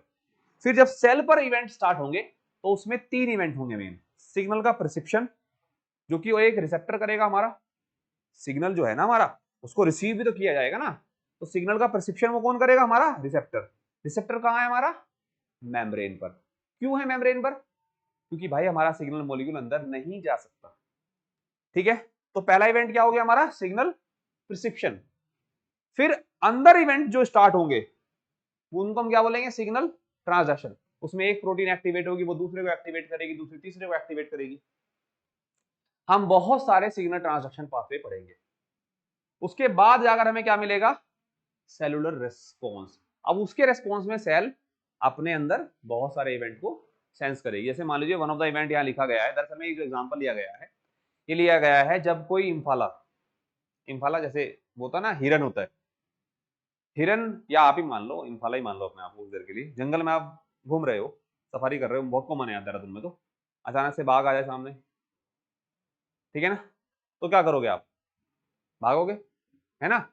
लेकिन आप बहुत टायर्ड हो, मतलब आपके अंदर इतनी हिम्मत नहीं है कि तुम जो अगर चल रहे हो, कोई तुम्हारे साथ, उसका हाथ पकड़ के चल रहे हो, मुझसे नहीं चला जा रहा, मुझे लेके चल, से देखते आप उससे आगे भागोगे। तो दैट इज लाइक कि एक सिग्नलिंग इवेंट वहां स्टार्ट। आपने शेर को देखा, देखने के बाद क्या हुआ? आपके अंदर फियर हुआ, फियर की वजह से कुछ पर्टिकुलर हार्मोन सिक्रिएट हुए, वो हार्मोन सिक्रिएट किए सोर्स सेल ने, है ना। वो हार्मोन जाकर, अब वो सेल मान लीजिए कोई ग्लैंड है आपकी, एडिनल कॉर्टेक्स मान लो, ठीक है ना, अब वो तो नहीं तुम्हें भगाएगी ना, भगाएगा कौन तुम्हें? तुम्हारी मसल्स, लैग मसल्स। अब वहां तो एनर्जी तुम खत्म कर चुके हो, तब क्या होगा? तो वो सिग्नल मॉलिक्यूल वहां से निकलेगा और जाएगा कहां? सोर्स के पास। सोर्स क्या है आपकी? Lag muscles. और वहां पर जाकर वो एक इंटरसेलुलर सिग्नलिंग को स्टार्ट करेगा। ये जो इंटरसेलुलर सिग्नलिंग हमारी स्टार्ट होगी, इसमें उन मसल्स के अंदर जो स्टोर फूड है ग्लाइकोजन की फॉर्म में, उसका ब्रेकडाउन होगा, और ब्रेकडाउन होने के बाद क्या होगा? वो यूटिलाइज होगा, तब आपके अंदर एनर्जी आएगी। तो हुआ ना सारा सिग्नलिंग। लेकिन उसमें वो सारे इवेंट जो सेल के अंदर हुए, उसको हमने क्या बोला? Signal transduction. जैसे यहां पर दिखाया गया है, activation of cellular response such as release of glucose from glycogen, ठीक है ना, वहां से आएगी एनर्जी, तब तुम भागोगे। Is that clear? ठीक है, तो इसी पर हम लोग पहले फोकस करेंगे, यानी कि पहला जो हमारा फोकस रहेगा वो इसी पर रहेगा कि जब हमारा सिग्नल का नेचर पोलर है। अच्छा, मैं आपको समझा देता हूं, यहां तक क्लियर हो गया भाई? सिग्नलिंग क्लियर हो गया आप लोगों का, टाइप्स ऑफ सिग्नलिंग क्लियर हो गया, और एक इंट्रासेलुलर सिग्नलिंग या सिग्नल ट्रांसडक्शन क्या होता है ये क्लियर हो गया, है ना। पॉइंट एकदम क्लियर हो गए ना हमारे सारे के सारे। अब हम थोड़ा सा और आगे की तरफ बढ़ते हैं। वो क्या है हमारा? कि ये वो हमारे सिग्नल है जो जनरली हम लोग देखते हैं। मैंने बोला ना वैरायटी ऑफ सिग्नल।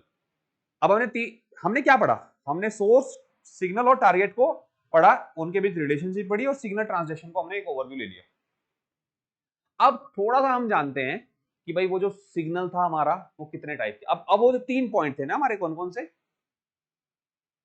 जो 3 हम लोग पढ़ रहे थे, ये क्या है? अब इनको जरा डिस्कस करना स्टार्ट करते हैं, और फिर जाएंगे हम लोग इंट्रासेलुलर सिग्नलिंग पर, क्योंकि तो सब एक्स्ट्रा सेलुलर काम हो रहा है ना हमारा, है ना। अब इन तीनों पॉइंट्स को अलग अलग इलेबोरेट करते हैं। तो पहले बात करते हैं सोर्स की, ठीक है ना, फिर बात करेंगे सिग्नल मॉलिक्यूल की, और फिर बात करेंगे टारगेट की, और टारगेट पर बात करेंगे रिसेप्टर की, और रिसेप्टर के बाद बात करेंगे सिग्नल ट्रांसडक्शन की। समझ में आई बात? यही है सिग्नलिंग की पूरी। चलो आगे चलते हैं बच्चों, ठीक है। तो पहला हमारा क्या था? हमारा वो सिग्नल या सोर्स, मतलब सोर्स से कौन सीक्रेट हुआ? हमारा सिग्नल। तो सोर्स मैंने बोला कुछ भी हो सकता है। सोर्स के बारे में तो मैंने क्या बताया आप लोगों को? Can be anything in surrounding, हो सकता है ना हमारा, ठीक है। ये सोर्स क्या सीक्रेट करेगा? सिग्नल। सिग्नल भी हमें वैरायटी ऑफ मॉलिक्यूल मिलते हैं। ये कुछ एग्जांपल दिए गए हमारे सिग्नल के। कोई एंटीजन हो सकता है, कोई सेल सरफेस ग्लाइकोप्रोटीन हो सकती है, कोई developmental signal, extracellular matrix का कंपोनेंट, कोई growth factor, hormone, light, mechanical touch, neurotransmitter, nutrients, odorant, pheromones, tastant, सब हमारे क्या है? एक तरीके के सिग्नल है, जिसको किसने सीक्रेट किया? सोर्स ने, ठीक है ना। क्लियर? ओवरऑल अगर हम इन सिग्नल में कुछ केमिकल सिग्नल की बात करें, ये हो गए ना हमारे सारे सिग्नल भाई, ठीक है ना। सिग्नल में अगर हम लोग बात करें, अगर हमारा कोई केमिकल सिग्नल है, उसी को फोकस करके चलते हैं, क्योंकि मोस्टली हम लोग जो सिग्नलिंग पढ़ेंगे वो केमिकल सिग्नल के रेस्पेक्ट में पढ़ेंगे, है ना। भाई hormones, chemical messengers, cytokine, chemokine, इन सब के रेस्पेक्ट में पढ़ेंगे ना हम लोग। ओवरऑल केमिकल सिग्नल को हम दो पार्ट में डिवाइड करते हैं। एक जिसको हम जो मैंने क्या बताया, नेचर में या तो क्या होंगे हमारे, पोलर होंगे या नॉन पोलर होंगे। अब थोड़ा इनके बारे में जान लेते हैं। घर लिखते रहना इसको, मैं भेज दूंगा पीपीटी, मतलब ये तो क्लास में अपलोड हो जाएगी ना, ठीक है ना। घर पे लिखना, पहले समझ लो यहाँ बैठ के अच्छी से एकदम बिल्कुल, अपना दिमाग खोल के रखो और समझो, ठीक है। ऐसा कुछ नहीं है कि बहुत तुम्हें जो है एस्ट्रोफिजिक्स समझनी पड़ रही है, बहुत ही सिंपल सी एकदम कनेक्टेड चीजें हैं हमारी, है ना। चलो, तो ओवरऑल अगर हम लोग बात करें, जो हमारा सिग्नलिंग मॉलिक्यूल, अब दूसरा कंपोनेंट क्या हो गया हमारा, सिग्नलिंग मॉलिक्यूल, जिसके एग्जांपल हमने यहाँ देखे। लेकिन हम लोग अगर केमिकल सिग्नल की बात करें तो केमिकल सिग्नल हमें तीन टाइप के मिलते हैं, जिसमें मेन दो की बात करेंगे। या तो सिग्नल कैसा होगा हमारा, हाइड्रोफोबिक होगा, या सिग्नल कैसा होगा हमारा, हाइड्रोफिलिक होगा, या गैस भी हो सकता है हमारा कोई, है ना। हाइड्रोफोबिक मतलब नॉन पोलर, वाटर सोल्यूबल मतलब पोलर, और गैस तो गैस है ही, वो तो डिफ्यूज हो जाएगा। हाइड्रोफोबिक सिग्नल मॉलिक्यूल के रिसेप्टर कहां मिलेंगे, इसके रिसेप्टर कहां मिलेंगे, इंट्रासेलुलर, न्यूक्लियस नहीं बोलेंगे बच्चे, रिसेप्टर कहां मिलेंगे, इंट्रा सेल्यूलर। अब इंट्रासेल्युलर वो साइटोसोल में भी हो सकते हैं, या डायरेक्टली हमारे कहां हो सकते हैं, वो न्यूक्लियस में भी हो सकते हैं, ठीक है ना। ये तो बहुत डिटेल में पढ़ाऊंगा आगे। एग्जाम्पल ऐसे सिग्नल मॉलिक्यूल के, जैसे हमारे एग्जाम्पल बताओ भाई, इंट्रासेल्युलर सिग्नलिंग मॉलिक्यूल जो हमारे होंगे, सॉरी जो हमारे हाइड्रोफोबिक सिग्नल मॉलिक्यूल होंगे, उसके जितने भी हमारे हैं, एग्जाम्पल बताओ। अरे जितने भी हमारे सेक्स हार्मोन हैं, हमारे स्टेरॉइड हैं, जो भी अगर सिग्नलिंग की तरह काम करे तो वो क्या होंगे हमारे, नॉन पोलर होंगे ना। अच्छा, साइटोसोल में रिसेप्टर जो होंगे, तो मोस्ट ऑफ द स्टेरॉइड के रिसेप्टर साइटोसोल में मिलते हैं। जो हमारे स्टेरॉइड हार्मोन्स होते हैं ना, उनके रिसेप्टर कहां मिलेंगे हमें, साइटोसोल में। इसके अलावा हमारा न्यूक्लियस में, जैसे फॉर एग्जांपल, जैसे हमारा विटामिन ए, विटामिन ए के रिसेप्टर, विटामिन ए हमारा लिपिड सोल्यूबल विटामिन है ना, विटामिन डी भी हमारा लिपिड सोल्यूबल विटामिन है ना, ठीक है ना। इन सब के कहां मिलेंगे हमें, न्यूक्लियस में। इसके अलावा हमारा T3 T4, इसके भी न्यूक्लियस में मिलेंगे। थायरोक्सिन, अच्छा एक होता है थायरोक्सिन, हम लोग बड़ा कंफ्यूज हो जाते हैं इसमें, थायरोक्सिन और thyroxine releasing hormone. Thyroxine hormone pituitary gland से सीक्रेट होता है, और thyroxine releasing hormone anterior pituitary secret होता है। वो नेचर में ग्लाइकोप्रोटीन है, उसके रिसेप्टर मेम्ब्रेन पर होंगे। थायरोक्सिन के सेल के अंदर होंगे, वो भी न्यूक्लियस के अंदर होंगे, ठीक है ना। समझ में आई बात। विटामिन ए का दूसरा नाम क्या है, रेटिनोइक एसिड, इसलिए रेटिनोइक एसिड के रिसेप्टर कहां मिलेंगे हमें, सेल के अंदर और न्यूक्लियस में मिलेंगे।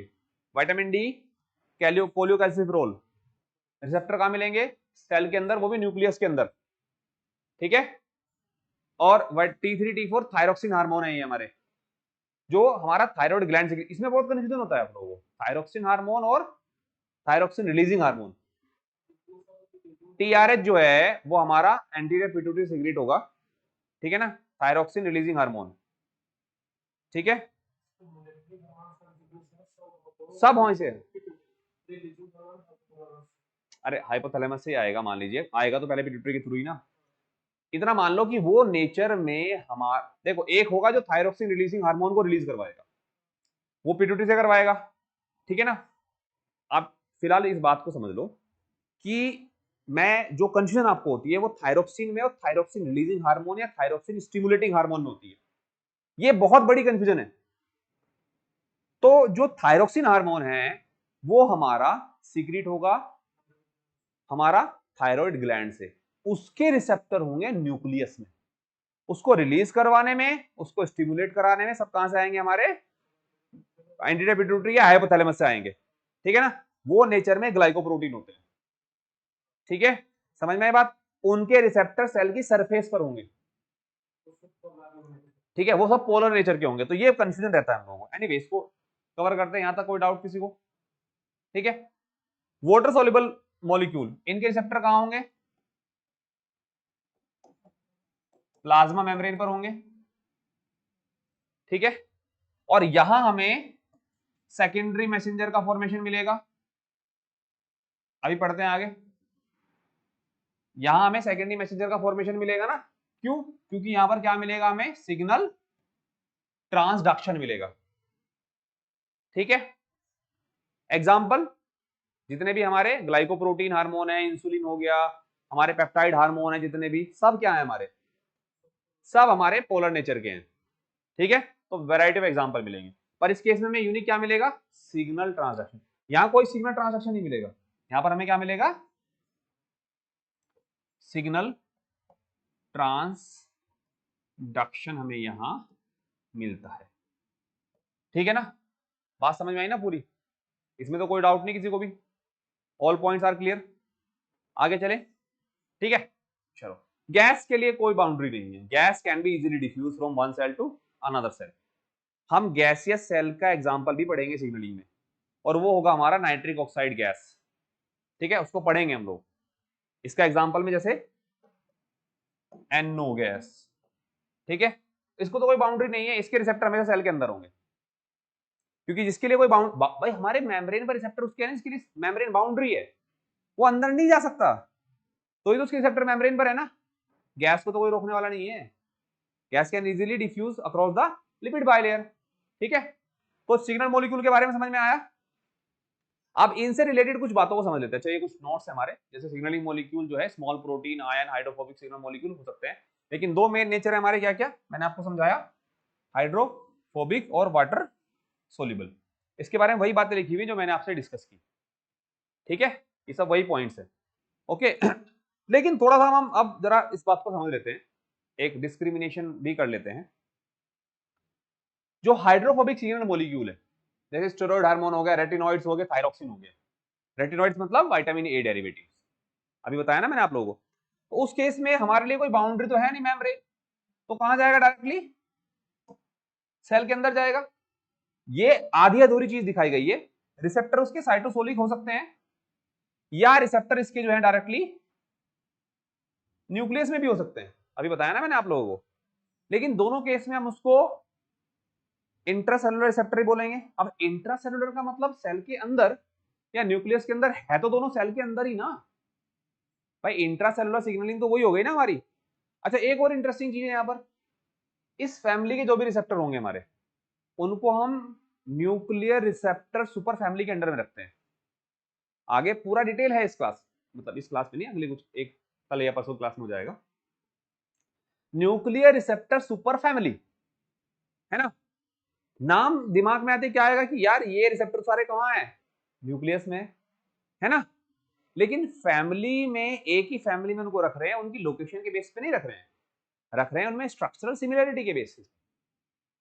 तो वो रिसेप्टर की लोकेशन साइटोसोल भी हो सकती है, जैसे most of the steroid hormone के, और वो रिसेप्टर की लोकेशन हमारा न्यूक्लियस भी हो सकती है। तो दोनों को एक ही फैमिली में रखा है। ये मत कंफ्यूजन है कि सर न्यूक्लियस में है तो न्यूक्लियर रिसेप्टर साइटोसोल में है, तो उसको क्यों बोल रहे हैं न्यूक्लियर रिसेप्टर सुपर फैमिली? वो इसलिए बोल रहे हैं क्योंकि यहां पर हमें इन रिसेप्टर के जो स्ट्रक्चर हैं उनमें सिमिलरिटी मिल रही है, इसकी वजह से उनको हमने एक फैमिली में रख दिया।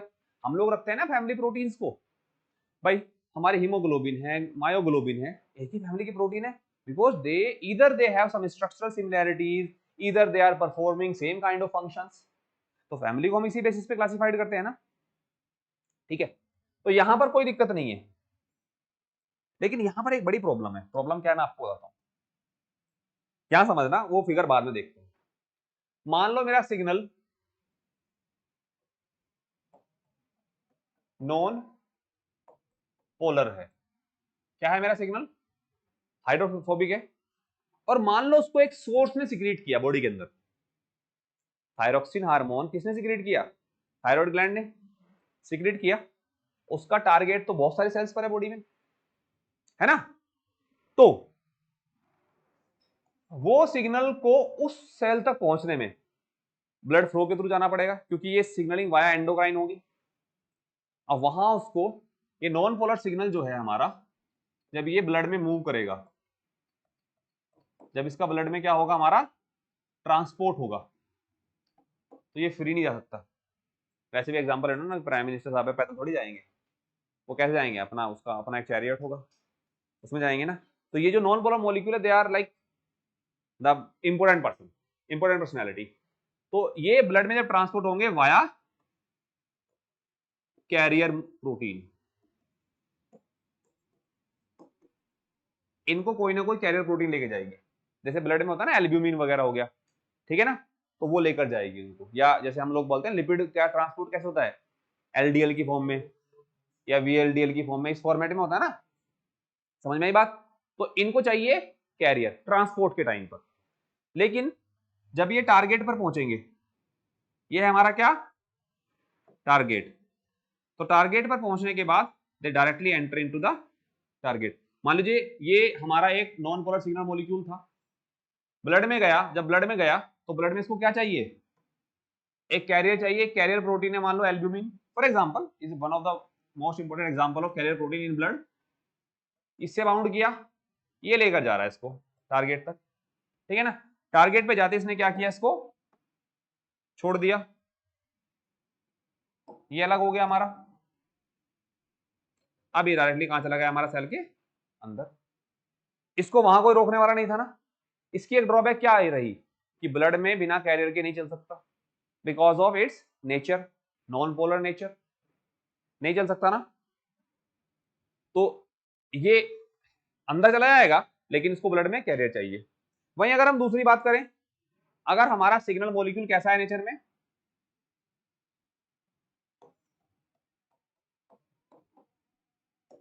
पोलर नेचर का है, तो इसको तो कोई रेस्ट्रिक्शन नहीं है। जब ब्लड में इसका ट्रांसपोर्टेशन होगा,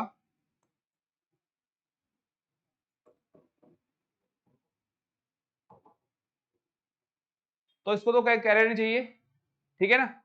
लेकिन जब ये जाएगा, तो मान लो ये सिग्नल मॉलिक्यूल था, सिक्रीट हुआ, ब्लड में गया, ट्रांसपोर्टेशन हुआ, और यहां हमारी क्या है, टारगेट, ठीक है। ये सिग्नल मॉलिक्यूल हमारा था प्राइमरी सिग्नल। कैसा था हमारा, प्राइमरी, क्योंकि डायरेक्टली इसको किसने सिक्रीट किया, हमारे सोर्स ने। सोर्स से जिस फॉर्म में सिग्नल निकलेगा उसको बोलेंगे प्राइमरी सिग्नल, है ना। अब गया, लेकिन मेम्ब्रेन, क्योंकि मेम्ब्रेन को क्रॉस नहीं कर सकता, तो इसके रिसेप्टर कहां है, हमारे प्लाज्मा मेम्ब्रेन पर है, तो ये डायरेक्टली जाकर यहां बाउंड करेगा। ये हमारा है प्राइमरी सिग्नल, या प्राइमरी सिग्नल बोल लो, या प्राइमरी मैसेंजर बोल लो,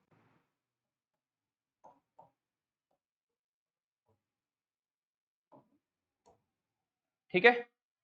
प्राइमरी सिग्नल बोल लो या प्राइमरी मैसेंजर बोल लो, एक ही बात है। रिसेप्टर ने इसको अंदर नहीं जाने दिया, तो सेल के अंदर अब इस केस में हमें एक इसी का ही भाई, यानी कि हमें क्या मिलेगा, सेकेंडरी मैसेंजर का जनरेशन होगा।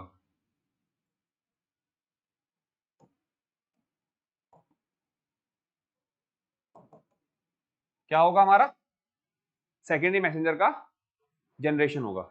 और ये जो सेकेंडरी मैसेंजर है हमारा, यही आगे सिग्नल ट्रांसडक्शन को लेकर जाएगा। क्या करवाएगा, हमारा सिग्नल ट्रांसडक्शन करवाएगा,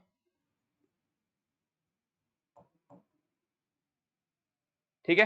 लेकिन ये हमें कब कब मिला, हमें जब सिग्नल मॉलिक्यूल का नेचर क्या था, हमारा पोलर था, ठीक है ना। ब्लड में आसानी से घूम गया, ब्लड में ट्रांसपोर्टेशन विदाउट कैरियर होगा,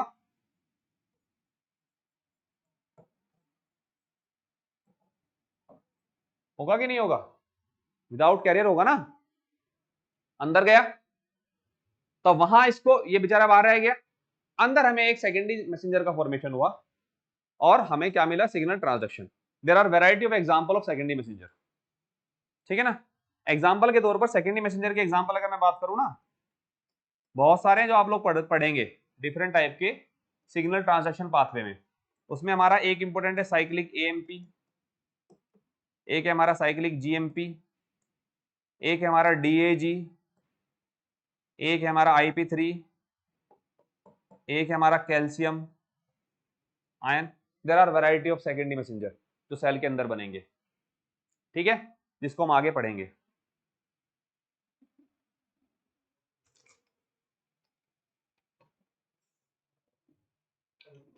हम्म।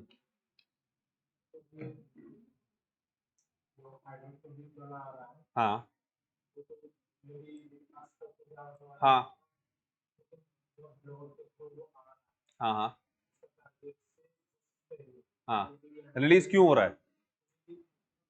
मतलब बेसिकली ये पूछना चाह रहा है कि भाई उसको पकड़ लिया गया ब्लड में, सब सोर्स ने सिक्रेट किया उसको, अब टारगेट पर जाकर ही क्यों उसको रिलीज किया गया, यही है ना क्वेश्चन।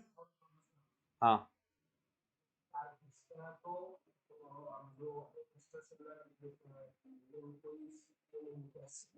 हाँ हाँ, ये मेरा टारगेट है।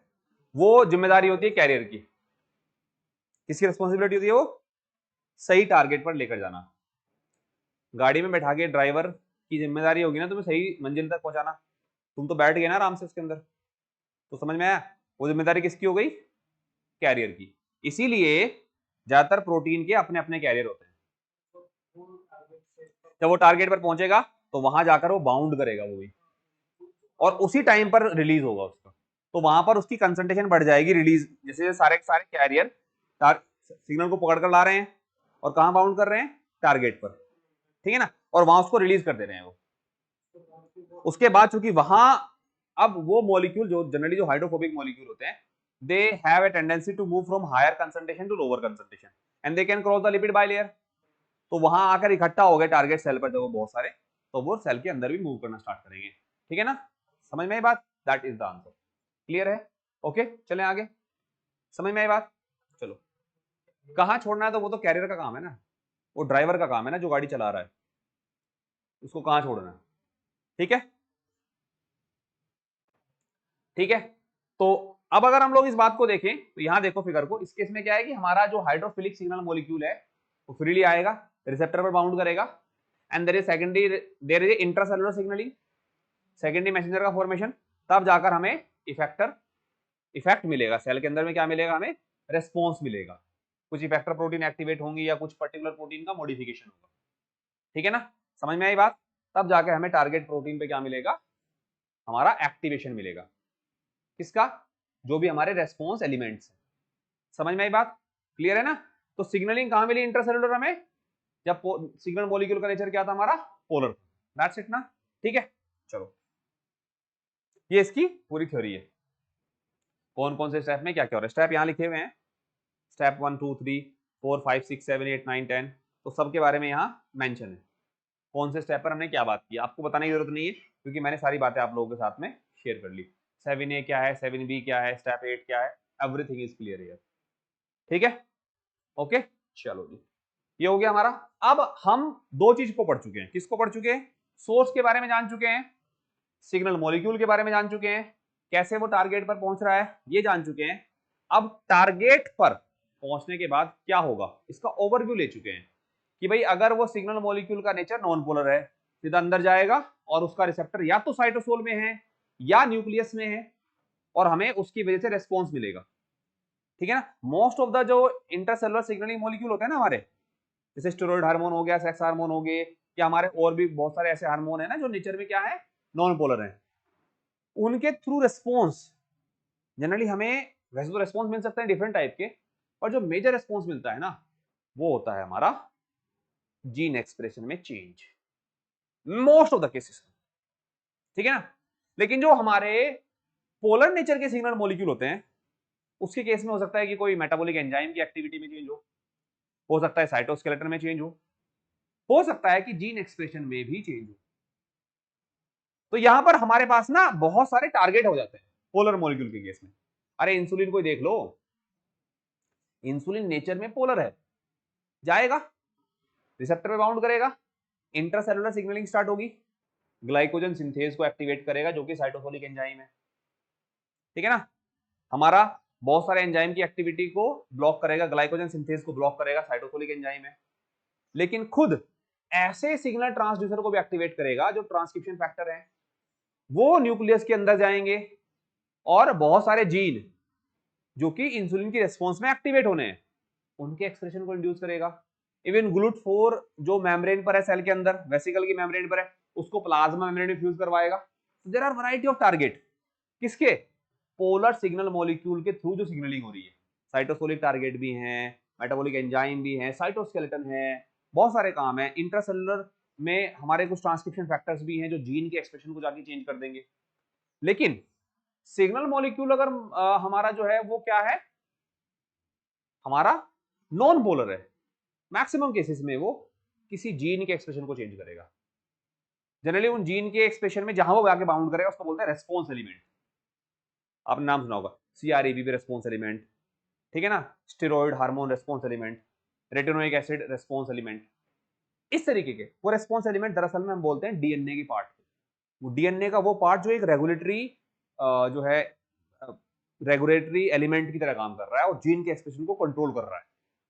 तो ये बात आप ध्यान में रखिएगा। मॉलिक्यूलर बायोलॉजी आपकी पूरी हो चुकी है ना, अब आपको ये सब चीज समझने में दिक्कत नहीं होनी चाहिए। जीन एक्सप्रेशन के पैटर्न में चेंज होना, ये सब क्या होना, हम लोग अच्छे से पढ़ चुके हैं, ठीक है, ओके। और हमेशा लिंक करिएगा चीजों को, क्योंकि आजकल आपको पता है ना सेक्शन सी में हमारा क्वेश्चन इसी तरीके से आते हैं, ठीक है। चलिएगा, तो ये कुछ एग्जांपल्स लिखे हुए हमारे किसके, सेकेंडरी मैसेंजर के। Cyclic AMP, cyclic GMP, DAG, आईपी3, सारे एग्जाम में आपने देखे होंगे, ठीक है। लेकिन बात आती है हमारे किसकी, जो टारगेट है। अब टारगेट की बात स्टार्ट करते हैं, हेडिंग डालते हैं। हमारा तीसरा कंपोनेंट हो गया ना हमारा, भाई हमने सिग्नल मॉलिक्यूल को पढ़ लिया, हमने सोर्स को पढ़ लिया, अब हम क्या पढ़ेंगे, टारगेट को। अब टारगेट पर, टारगेट क्या कर रहा है, टारगेट के एक ही काम, दो ही काम है। क्या काम है टारगेट के, सिग्नल को रिसीव करना और रेस्पॉन्स देना। काम तो बहुत सारे हैं अगर हम अलग अलग देखें, लेकिन दो ब्रॉड कैटेगरी हो गई ना हमारी, क्या, सिग्नल को रिसीव करना और हमारा एक रेस्पॉन्स जनरेट करना। सिग्नल को रिसीव करने के लिए क्या है उसके पास, रिसेप्टर। तो टारगेट पर जो रिसेप्टर हैं वो दो टाइप के हैं, सेल सरफेस रिसेप्टर, तो मोस्टली जो हाइड्रोफिलिक सिग्नल मॉलिक्यूल है उसके रिसेप्टर, और इंट्रासेलुलर रिसेप्टर, मोस्टली जो क्या है हमारे हाइड्रोफोबिक है। यहां पर एब्सोल्यूट टर्म नहीं लिखा, यहां पे क्या लिखा है, मोस्टली। इसका मतलब कुछ तो एक्सेप्शन होंगे, इसका मतलब कुछ तो हमारे एक्सेप्शन होंगे ना, कि जिसमें हमारे पोलर सिग्नल मॉलिक्यूल के रिसेप्टर सेल के अंदर मिल सकते हैं और स्टेरॉइड या हमारे नॉन पोलर सिग्नल मॉलिक्यूल के रिसेप्टर प्लाज्मा मेम्ब्रेन पर मिल सकते हैं। किसी को एग्जांपल पता है किसी ऐसे नॉन पोलर मॉलिक्यूल का जिसका receptor, generally non polar molecule receptor कहां होता है, सेल के अंदर। किसी ऐसे का एग्जांपल पता है जो सरफेस पर होता है, ऑनलाइन वाले, किसी ऐसे का एग्जांपल पता है। आगे प्लांट फिजियोलॉजी में प्लांट हार्मोन होंगे और वहां पर एक, तुक्का मत मारा कर, वहां पर जो है एक हार्मोन का नाम सुनेंगे, ब्रेसिनोस्टेरॉइड। नेचर में वो क्या है, नॉन पोलर एस्टेरॉइड है, बट उसके रिसेप्टर सेल की सरफेस पर होते हैं, ठीक है ना, है ना। चलो समझेंगे इसको, ये हो गया हमारा, ठीक है। पहले हेडिंग डालते हैं सेल सरफेस रिसेप्टर, ठीक है। चलिए अब इसको पढ़ना स्टार्ट करेंगे। तो हेडिंग हो गया हमारा क्या, सेल सरफेस रिसेप्टर।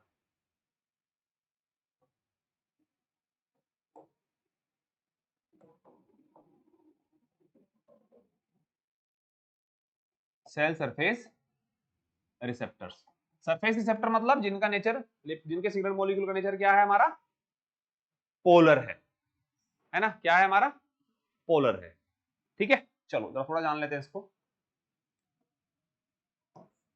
इसकी जो डिफरेंट क्लास है हमारी, इसकी कुछ क्लास है। पहली जो क्लास है हमारी इसकी वो है हमारा, जिसको बोलते हैं जीपीसीआर। क्या बोलते हैं, जीपीसीआर, जी प्रोटीन कपल रिसेप्टर, पहली क्लास। दूसरी क्लास जो है इसकी वो है हमारी आरटीके। क्या है हमारी, आरटीके, थोड़ा ब्रॉड करके लिखना, थोड़ा स्पेस छोड़ के लिखना। दूसरी क्लास हमारी इसकी वो है रिसेप्टर टायरोसिन काइनेज। अगली क्लास में सब कुछ कराऊंगा, लेकिन फिलहाल इसको कवर करते हैं पूरा अच्छे से। तीसरी क्लास है हमारी साइटोकाइन रिसेप्टर।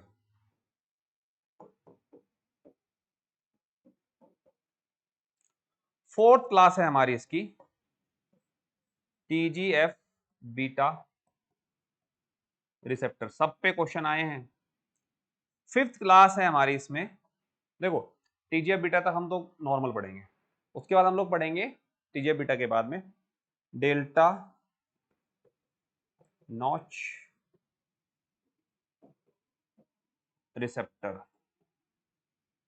6th क्लास हमारी इसमें आती है, वो आती है H H receptor. 7th class यहां आती है हमारी, वो आती है हमारी WNT रिसेप्टर। अगर आप लोगों को याद हो तो इसमें से 2 रिसेप्टर को तो आप बहुत अच्छे से, बल्कि 3 को डेवलपमेंटल बायोलॉजी में अच्छे से पढ़ चुके होंगे।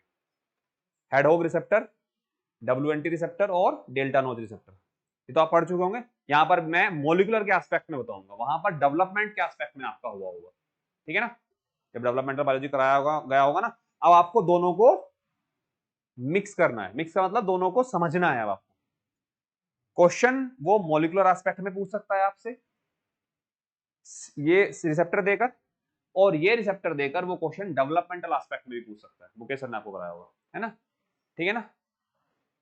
अजीत सर ने तो कुछ नहीं कराया ना अभी।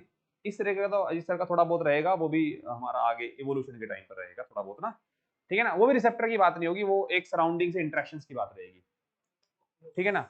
वहां मेन आपको फोकस करना है इवोल्यूशन में, पॉपुलेशन जेनेटिक्स पे, ठीक है ना। बस बस इवोल्यूशन पे और डिफरेंट एरा एपोच पर, वो अभी क्लास स्टार्ट होगी आप लोगों की। ये बताओ यहां तक क्लियर है, ठीक है ना। अब ये रिसेप्टर है, क्योंकि ये रिसेप्टर कहां है, सारे हमारे सेल की सरफेस पर है। तो यहां जब सिग्नल मॉलिक्यूल रिसीव होगा तो वो तो सरफेस तक ही रह गया, तो अंदर हमें क्या मिलेगा, इंट्रासेलुलर सिग्नलिंग मिलेगी ना। और इंट्रासेलुलर सिग्नलिंग या सिग्नल ट्रांसडक्शन हमें मिलेगा। तो हर एक रिसेप्टर के थ्रू डिफरेंट टाइप के सिग्नल ट्रांसडक्शन पाथवे स्टार्ट होते हैं, ठीक है। उसमें जीपीसीआर के थ्रू जो हम लोग पढ़ेंगे आगे, उसमें एक रहेगा हमारा, वो होगा हमारा साइक्लिक एएमपी पाथवे।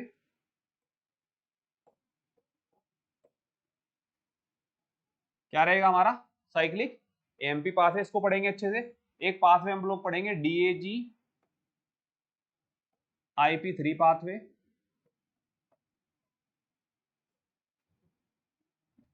एक पाथवे हम लोग पढ़ेंगे इसमें ट्रांसड्यूसिन पाथवे।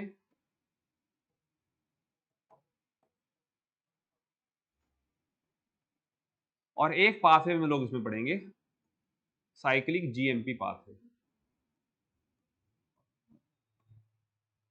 ये 4 पाथवेज को हम डिस्कस करेंगे अंडर द जीपीसीआर, ठीक है ना। ये intracellular signalling pathway, signal transduction pathway क्या है ये हमारे, सिग्नल अब सब सारे के सारे सिग्नल ट्रांसडक्शन पाथवे ही होंगे हमारे। तो सिग्नल ट्रांसडक्शन पाथवे तो हमें केवल कहां मिलेगा, जब हमारा रिसेप्टर कहां है, मेम्ब्रेन पर है, ठीक है ना। फिर हम पढ़ेंगे आरटीके। आरटीके के बारे में बहुत सारी बातें हम लोग करेंगे। आरटीके खुद ऐसा रिसेप्टर है जो एंजाइम भी होता है, तो वहां पर जब हम लोग इसको डिटेल में डिस्कस कर रहे हैं तब समझ लेंगे इसको। इसके थ्रू जो सिग्नल ट्रांसडक्शन पाथवे पढ़ेंगे, उसमें एक होगा हमारा मैप काइनेज पाथवे।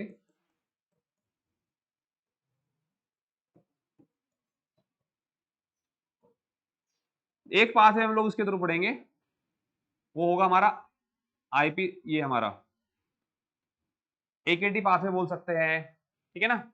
या हम उसको जो है लाइक IP3 काइनेज पाथवे बोल सकते हैं, या हम लोग उसको अलग अलग तरीके से डिस्कस कर सकते हैं। हम लोग उसको बोल सकते हैं, जैसे इंसुलिन के स्पेशल केस में होगा वो, ठीक है ना, हम उसको PI3 काइनेज पाथवे बोल सकते हैं। तो अलग अलग नाम रहेंगे इसको, जैसे एक नाम हम लोग उसका ये भी लिख सकते हैं PI3 काइनेज पाथवे, इसी को हम लोग AKT पाथवे बोलते हैं,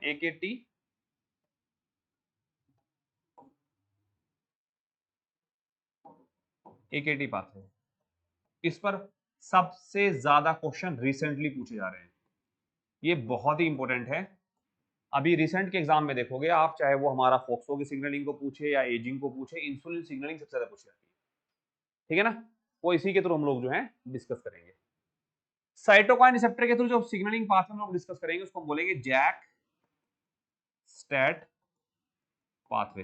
कभी कभी इस पर भी क्वेश्चन आ जाता है, उतना फ्रीक्वेंट नहीं आता लेकिन आता है, जैक स्टैट पाथवे, ठीक है। इसमें अंडर में एक ही है, बाकी के अंडर में एक ही पाथवे। टीजीएफ बीटा के अंडर में हम लोग पढ़ेंगे स्मैड पाथवे।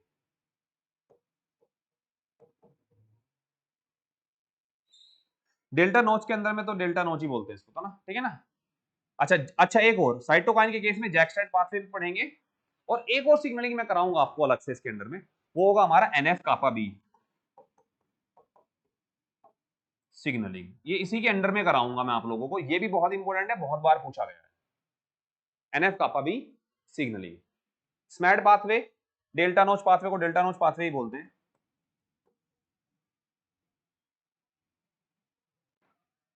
एच को भी तो हम सेम वही बोलेंगे, इसको एच पाथवे ही बोलेंगे, ठीक है ना, क्योंकि डाउन स्ट्रीम में हमारी स्पेसिफिक प्रोटीन होगी, उसको समझेंगे। इसको एच पाथवे ही बोलते हैं।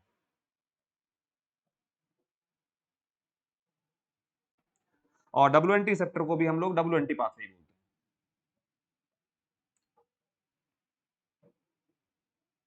ठीक है, कोई डाउट इसमें किसी को यहां तक? तो कितने पाथवे हो गए?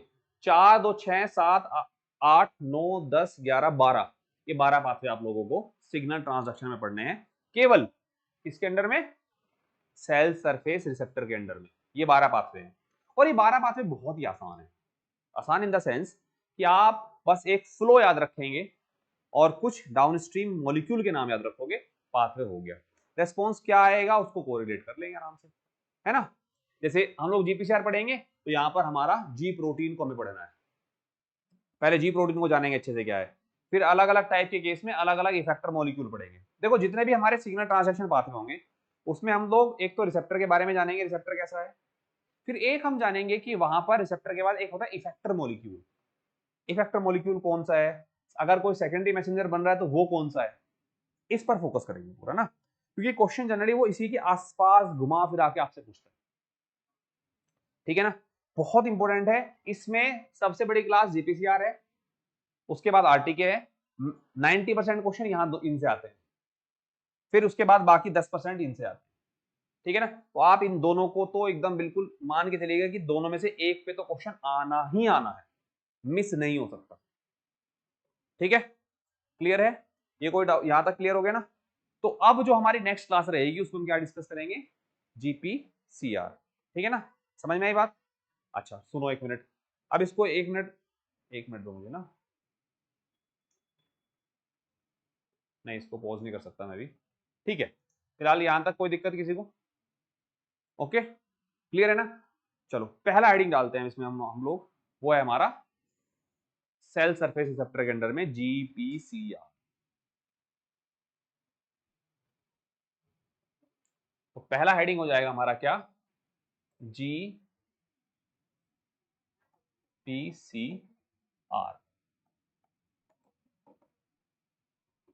GPCR क्या है इसको जानते हैं।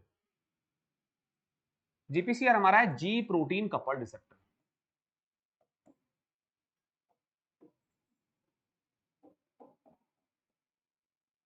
नाम से समझ में आ गया ना, यानी कि जो हमारा यहां पर रिसेप्टर है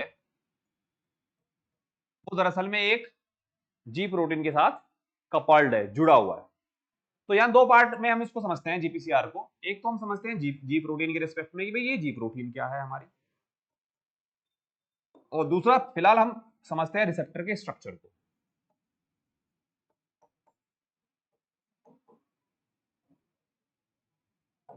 इन दो रेस्पेक्ट में हम लोग इन बात को करते हैं। ठीक है, पहले एक ओवरव्यू ले लेते हैं। दरअसल में ये जो रिसेप्टर है हमारा, इस रिसेप्टर को हम सरपेंटाइन रिसेप्टर भी बोलते हैं। क्या बोलते हैं? सरपेंटाइन रिसेप्टर, मतलब सरपेंटाइन बोलते हैं इसको। ये 7 टाइम पास होता है मेम्ब्रेन को, ये 7 बार क्रॉस करेगा। ठीक है ना, तो 7 टाइम पास एक ट्रांस मेम्ब्रेन प्रोटीन है, और इसी प्रोटीन का जो C टर्मिनल है वो एक जी प्रोटीन के साथ कपल्ड है। वो मैं आपको बना के दिखाऊंगा। ये तो बुक का फिगर है बच्चों, है ना। इस बुक के फिगर को हम लोग बाद में बात करेंगे। फिलहाल हम जो है दो चीजों को समझते हैं। ठीक है, किसको? जी प्रोटीन को और रिसेप्टर को। तो रिसेप्टर कैसा है हमारा? रिसेप्टर हमारा जो है वो 7 टाइम पास हमारी एक ट्रांस मेम्ब्रेन प्रोटीन है। क्या है हमारा? 7 time pass trans membrane protein है।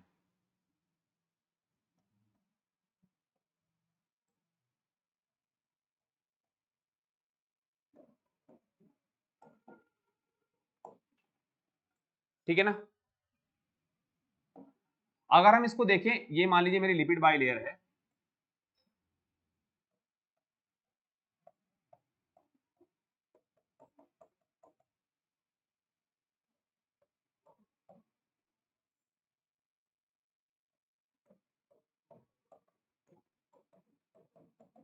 ये हमारी लिपिड बाइलेयर है, ठीक है ना, प्लाज्मा मेम्ब्रेन, कि जो रिसेप्टर है हमारा मेम्ब्रेन को 7 बार क्रॉस करेगा, 1 2 3 4 5 6 एंड 7, ठीक है ना। ऐसा करने से ये जो एन टर्मिनल है ये कहां हो गया हमारा, ये हमारा मान लीजिए ईसीएम है, बाहर की साइड हो गया, और ये हमारा क्या है, साइटोसोल है। तो सी टर्मिनल कहां हो गया हमारा, इसका अंदर, क्योंकि ये हमारा और टाइम पास मेम्ब्रेन और टाइम पास ट्रांसमेम्ब्रेन प्रोटीन है, ठीक है। इसमें जो ये बाहर के डोमेन है इनको हम बोलते हैं क्या, एक्स्ट्रा सेलुलर डोमेन, ठीक है। और जो अंदर डोमेन है इनको हम क्या बोलते हैं, साइटोसोलिक डोमेन। क्या बोलते हैं, cytosolic domain. Extracellular domain ही हमारा लाइगेंड से बाउंड करेगा, लाइगेंड से क्या करेगा हमारा, बाउंड करेगा। जो लाइगेंड मतलब हमारा जो सिग्नल है वो कहां बाउंड करेगा, बाहर बाउंड करेगा। दरअसल में हम लोग क्या करते हैं, बहुत सारी बुक में देखा होगा इसको बना देते हैं रिसेप्टर, एन टर्मिनल को, गलत है। It is not the terminal that act as receptor, it is the these domains जो 3D स्ट्रक्चर में एक क्या बनाते हैं, बाइंडिंग क्लेफ्ट बनाते हैं, ठीक है ना, ऐसा बना होता है। इसी के सी टर्मिनल साइड पर यहां पर एक प्रोटीन होती है हमारी,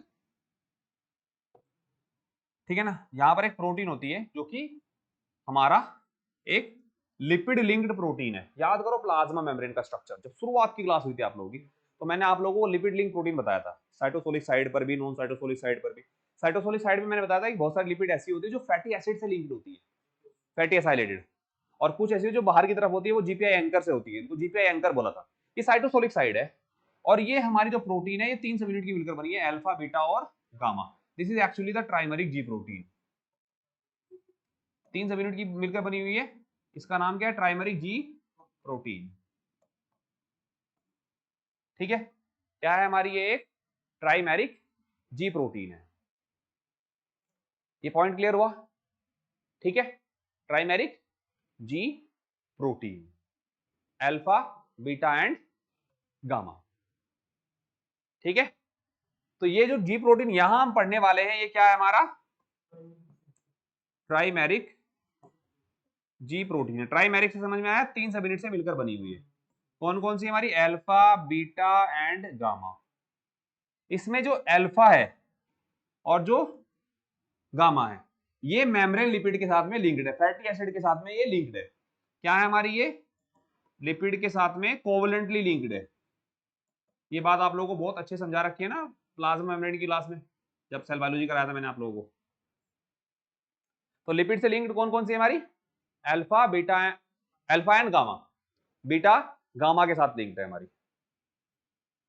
कोई डाउट यहां तक किसी को, ठीक है, लिख लिया पूरा का पूरा ये। अब थोड़ा सा और इलैबोरेट करके हम अपना इसको जान लेते हैं, किसको, जी प्रोटीन को, क्योंकि इस पर भी बहुत सारे क्वेश्चन पूछे गए हैं। दरअसल में होता क्या है हमारा, कि जितनी भी हमारी जी प्रोटीन होती है, देखो मैंने आगे इसके बारे में कुछ लिख रखा होगा जरूर कहीं ना कहीं पे, नहीं आगे नहीं तो इसका मतलब यहीं पे मैं एक्सप्लेन कर सकता हूँ इसको, दैट विल बी गुड। पहले हम बात करते हैं जी प्रोटीन, क्योंकि मेन सारा खेल जी प्रोटीन का है ना, है ना। तो जी प्रोटीन जितनी भी हम लोग पढ़ते हैं, ओवरऑल जी प्रोटीन की बात अगर हम लोग करते हैं, तो जी प्रोटीन को हम 2 क्लास में क्लासिफाइड करते हैं, एक जिसको हम बोलते हैं मोनोमेरिक, एक जिसको बोलते हैं ट्राइमेरिक। यहां जो एग्जांपल हम पढ़ रहे हैं वो किसका है, हमारा ट्राइमेरिक का। मोनोमेरिक के एग्जांपल बहुत सारे हमने सेल बायोलॉजी पढ़े थे, जैसे हमने रैन पढ़ा था, रास पढ़ा था, रैप पढ़ा था, रो पढ़ा था, ठीक है ना, जो सब मोनोमेरिक थे। लेकिन मोनोमेरिक हो या ट्राइमेरिक हो, बात वही आती है हमारी कि उनकी खास बात क्या होती है, कि जी प्रोटीन जो भी रहेगी हमारी, हम फिलहाल के लिए मान लेते हैं कि ये हमारी जी प्रोटीन है, मोनो या ट्राई कुछ भी हो, फर्क नहीं पड़ता, ठीक है ना। सारी की सारी जी प्रोटीन की खास बात क्या होती है, कि वो या तो जीडीपी के साथ बाउंड होती है, या वो हमारा जीटीपी के साथ बाउंड होती है ना। जब वो जीटीपी के साथ बाउंड है तो वो क्या है हमारी, एक्टिव है। तब क्या है हमारी ये प्रोटीन, एक्टिव है। और जब वो जीडीपी के साथ बाउंड है तब वो प्रोटीन हमारी क्या है, इनएक्टिव है। ये तो एक बात हो गई हमारी इसकी, ठीक है। अगर हमें इस इनएक्टिव को एक्टिव में कन्वर्ट करना है तो हमें इस जीडीपी को हटाकर क्या जोड़ना पड़ेगा, जीटीपी जोड़ना पड़ेगा। जो काम कौन करता है हमारा, जीईएफ। कौन करते हैं हमारे, जीईएफ हमारी ऐसी प्रोटीन है जो ग्वानाइल न्यूक्लियोटाइड एक्सचेंज फैक्टर जिसको बोलते हैं। जीईएफ क्या हो गया, इधर लिख लेते हैं हम लोग। जीईएफ हमारे ग्वानाइन न्यूक्लियोटाइड एक्सचेंज फैक्टर। नाम से समझ में आ रहा है कि ये ग्वानाइन न्यूक्लियोटाइड को एक्सचेंज करेंगे। तो ये क्या काम करेंगे दरअसल में, ये जीटीपी को बाउंड कराएंगे और किसको हटा देंगे, जीडीपी को बाहर निकाल देंगे। तो कौन रह गया हमारा, जीटीपी बाउंड रह गया। अच्छा, इसमें हम फास्फोराइलेशन नहीं कर सकते। अगर हम कहें भाई जीडीपी को जीटीपी में तो कन्वर्ट करना, उठा के एक फास्फेट लगा दो, क्या फर्क पड़ता है, नहीं। That addition of phosphate required huge amount of energy. और साइटोसोल के अंदर में जब ये जहां ये काम हो रहा है, न्यूक्लियस के अंदर जहां ये काम हो रहा है, that is not the place जहां हम उतनी high huge amount of energy provide कर सके। ये कहां होता है हमारा, माइटोकॉन्ड्रिया में। साइटोसोल में भी होता है, जैसे सबस्ट्रेट लेवल फास्फोराइलेशन में मिलता है, बट मेनली कहां होगा, माइटोकॉन्ड्रिया में, है ना। तो इसलिए हम केवल एक्सचेंज कर सकते हैं, जिससे क्या हो गया, प्रोटीन एक्टिव। यानी कि हमें अगर एक्टिवेशन करना है तो व्हाट वी नीड जीईएफ। इस साल भी क्वेश्चन आया था इस पे, ठीक है ना, इस साल भी क्वेश्चन आया था इस पे। एक्टिवेशन के लिए हमें क्या चाहिए, जीईएफ, ठीक है। अब अगर हम लोग बात करें, हर एक जी प्रोटीन के अंदर होती है अपने बाउंड जीटीपी को हाइड्रोलाइज करने की प्रॉपर्टी। यानी कि हर एक के अंदर क्या होती है हमारी, जीटीपीएज प्रॉपर्टी होती है। जीटीपीएज जो है हमारी हर एक जी प्रोटीन की इंट्रिंसिक प्रॉपर्टी है। हर एक जी प्रोटीन की खास बात क्या होती है, जी प्रोटीन बोलते हैं इसको कि they can bound with GTP और जीडीपी, इनसे बाइंड कर सकते हैं। और दूसरा, इनके पास क्या होती है हमारी, जीटीपीएज एक्टिविटी होती है। तो ऐसी कोई भी प्रोटीन जो जीटीपी या जीडीपी से बाउंड कर सकती है और उसके पास जीटीपीएज एक्टिविटी है, उसको हम क्या बोलेंगे, जी प्रोटीन, ठीक है ना। They can be monomeric, they can be trimeric. वापस से अगर हमें इसको इनएक्टिव करना है तो हमें ये वाली एक्टिविटी परफॉर्म करनी पड़ेगी। अब ये इनके अंदर की प्रॉपर्टी है, ये खुद कर सकती हैं, लेकिन इनको चाहिए एक पुश। क्या चाहिए इनको, पॉक। वो पुश करता है हमारा इनको एक अलग प्रोटीन, इनका नाम है गैप। गैप हम बोलते हैं जीटीपीएज एक्टिवेटिंग प्रोटीन को। दरअसल में ये खुद नहीं करवा रहे हैं, ये तो जी प्रोटीन को बोल रहे हैं भाई बाउंड जीटीपी को हाइड्रोलाइज कर, है ना। तब ये क्या कर रहे हैं हमारा, इससे इसकी रिस्पॉन्स में हमारा क्या हो जाएगा, यहाँ पर जीटीपी, यहां जगह नहीं है इसलिए मैं लिख दे रहा हूं, जीटीपी हाइड्रोलेसिस यहां हो जाएगा हमारा, किसकी वजह से, इसकी वजह से, ठीक है। और फिर से क्या हो जाएगा हमारा, जी प्रोटीन जो है वो जीडीपी बाउंड फॉर्म में आ जाएगी। तो ये गैप क्या करने का काम कर रहे हैं, इसको इनएक्टिव करने का। क्वेश्चन को घुमा फिरा के पूछता है वो, कैसे पूछता है कि एक जी प्रोटीन है, हमने जीईएफ को बंद कर दिया, तो क्या स्टेटस होगा। जीईएफ को बंद कर दोगे तो भाई कभी जी प्रोटीन एक्टिवेट नहीं हो पाएगी, सिग्नलिंग रुक जाएगी, है ना। वो कहता है हमने गैप को इनएक्टिव कर दिया। गैप इनएक्टिव करते एक्टिव वाली इनएक्टिव में नहीं हो पाएगी, और एक्टिव अगर है तो सिग्नलिंग को आगे कंटिन्यू रखेगी, तो सिग्नलिंग हमारा लंबे टाइम तक एक्टिव रहेगा। समझ में आई ना बात, ये है ना, ये पॉइंट एकदम क्लियर है ना, इसमें तो किसी तरीके का कोई डाउट नहीं किसी को भी तुम में से, है ना। गैप का काम क्या है, जी प्रोटीन को इनएक्टिव करना। कैसे करवाता है इनएक्टिव, वो उस जी प्रोटीन के अंदर के इंट्रिंसिक जीटीपीएज की जो भावना होती है उसको इंड्यूस करवा देता है कि भाई इसको हाइड्रोलाइज कर। वो खुद की प्रॉपर्टी है। ऐसे नहीं था हनुमान जी को जगाया गया था ना पहले, जब क्या बनाया था, वो समुद्र बनाया था कि उनकी ताकत वो जान नहीं पा रहे थे, इनके अंदर खुद है इस जीटीपी को हाइड्रोलाइज करने की प्रॉपर्टी। लेकिन इसको जब तक इंडक्शन नहीं देंगे तब तक वो बाउंड जीटीपी को हाइड्रोलाइज नहीं करेगा, ठीक है ना। उसको इंड्यूस करेगा गैप। तो गैप इसकी जीटीपीएज एक्टिविटी को इंड्यूस कराएगा। जीटीपीएज एक्टिविटी किसके पास है, ये हमारी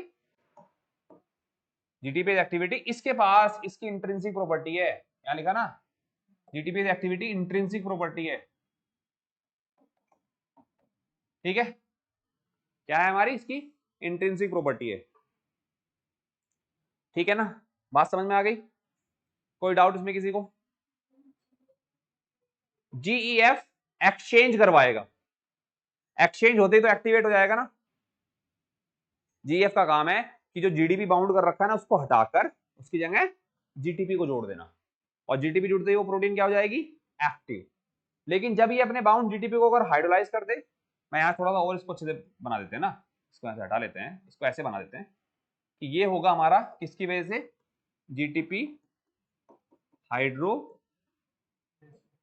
की वजह से, जिसके लिए इसको चाहिए जीटीपीएज एक्टिविटी का ऑन होना, है ना। और ये करवाता है कौन, गैप। गैप इस एक्टिविटी को इंड्यूस करवाएगा, वो जीटीपी हाइड्रोलिसिस नहीं करेगा। गैप क्या करेगा, हाँ इसको करेगा, जिससे क्या होगा हमारा जीटीपी हाइड्रोलिसिस होगा।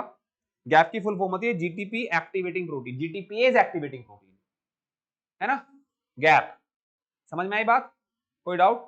गैप इस प्रोटीन की जीटीपीएज एक्टिविटी को इंड्यूस करेगा, तब जाके क्या होगा, हाइड्रोलिसिस, और तब जाके हमारी जी प्रोटीन क्या हो जाएगी, इनएक्टिव हो जाएगी। आई बात समझ में, कोई डाउट। एक फॉस्फेट को हटाना मतलब हाइड्रोलिसिस करना, हटाना नहीं होता, हाइड्रोलिसिस होता है, बॉन्ड ब्रेक करना होता है, एनर्जी लिबरेट होगी, वो एनर्जी प्रोसेस में यूज होगी, ठीक है ना। या डायरेक्टली भाई एक्टिव हो गया ना हमारा, एनर्जी रिलीज हो गई, ठीक है। वो एनर्जी, अब एनर्जी को तो कुछ, हमारा energy neither be created not be destroyed, it can be converted from one form to another form.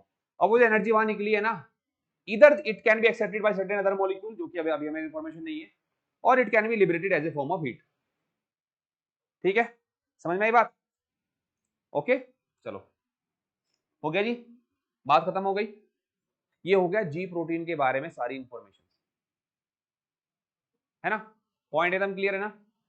तो जी प्रोटीन को बहुत अच्छे से ध्यान से समझना है आप लोग, क्योंकि इस पर बहुत बार क्वेश्चन हमारा पूछा गया है, ठीक है। ट्राइमरी जी प्रोटीन, अच्छा ये काम ट्राइमरिक में कौन करता है, ट्राइमरिक में जो अल्फा है, दरअसल में यही अल्फा हमारा जीडीपी या जीटीपी से बाउंड होता है, और कोई नहीं होता, केवल अल्फा के पास ही हमारी प्रॉपर्टी होती है, ठीक है।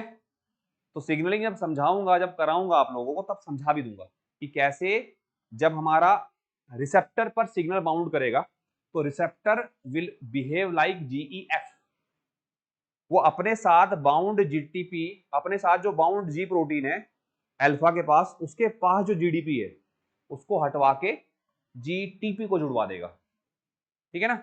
ये हम सिग्नलिंग पाथवे में पढ़ेंगे, अभी हम पाथवे स्टार्ट नहीं कर रहे हैं, अभी हम क्या कर रहे हैं, केवल कंपोनेंट्स को जान रहे हैं।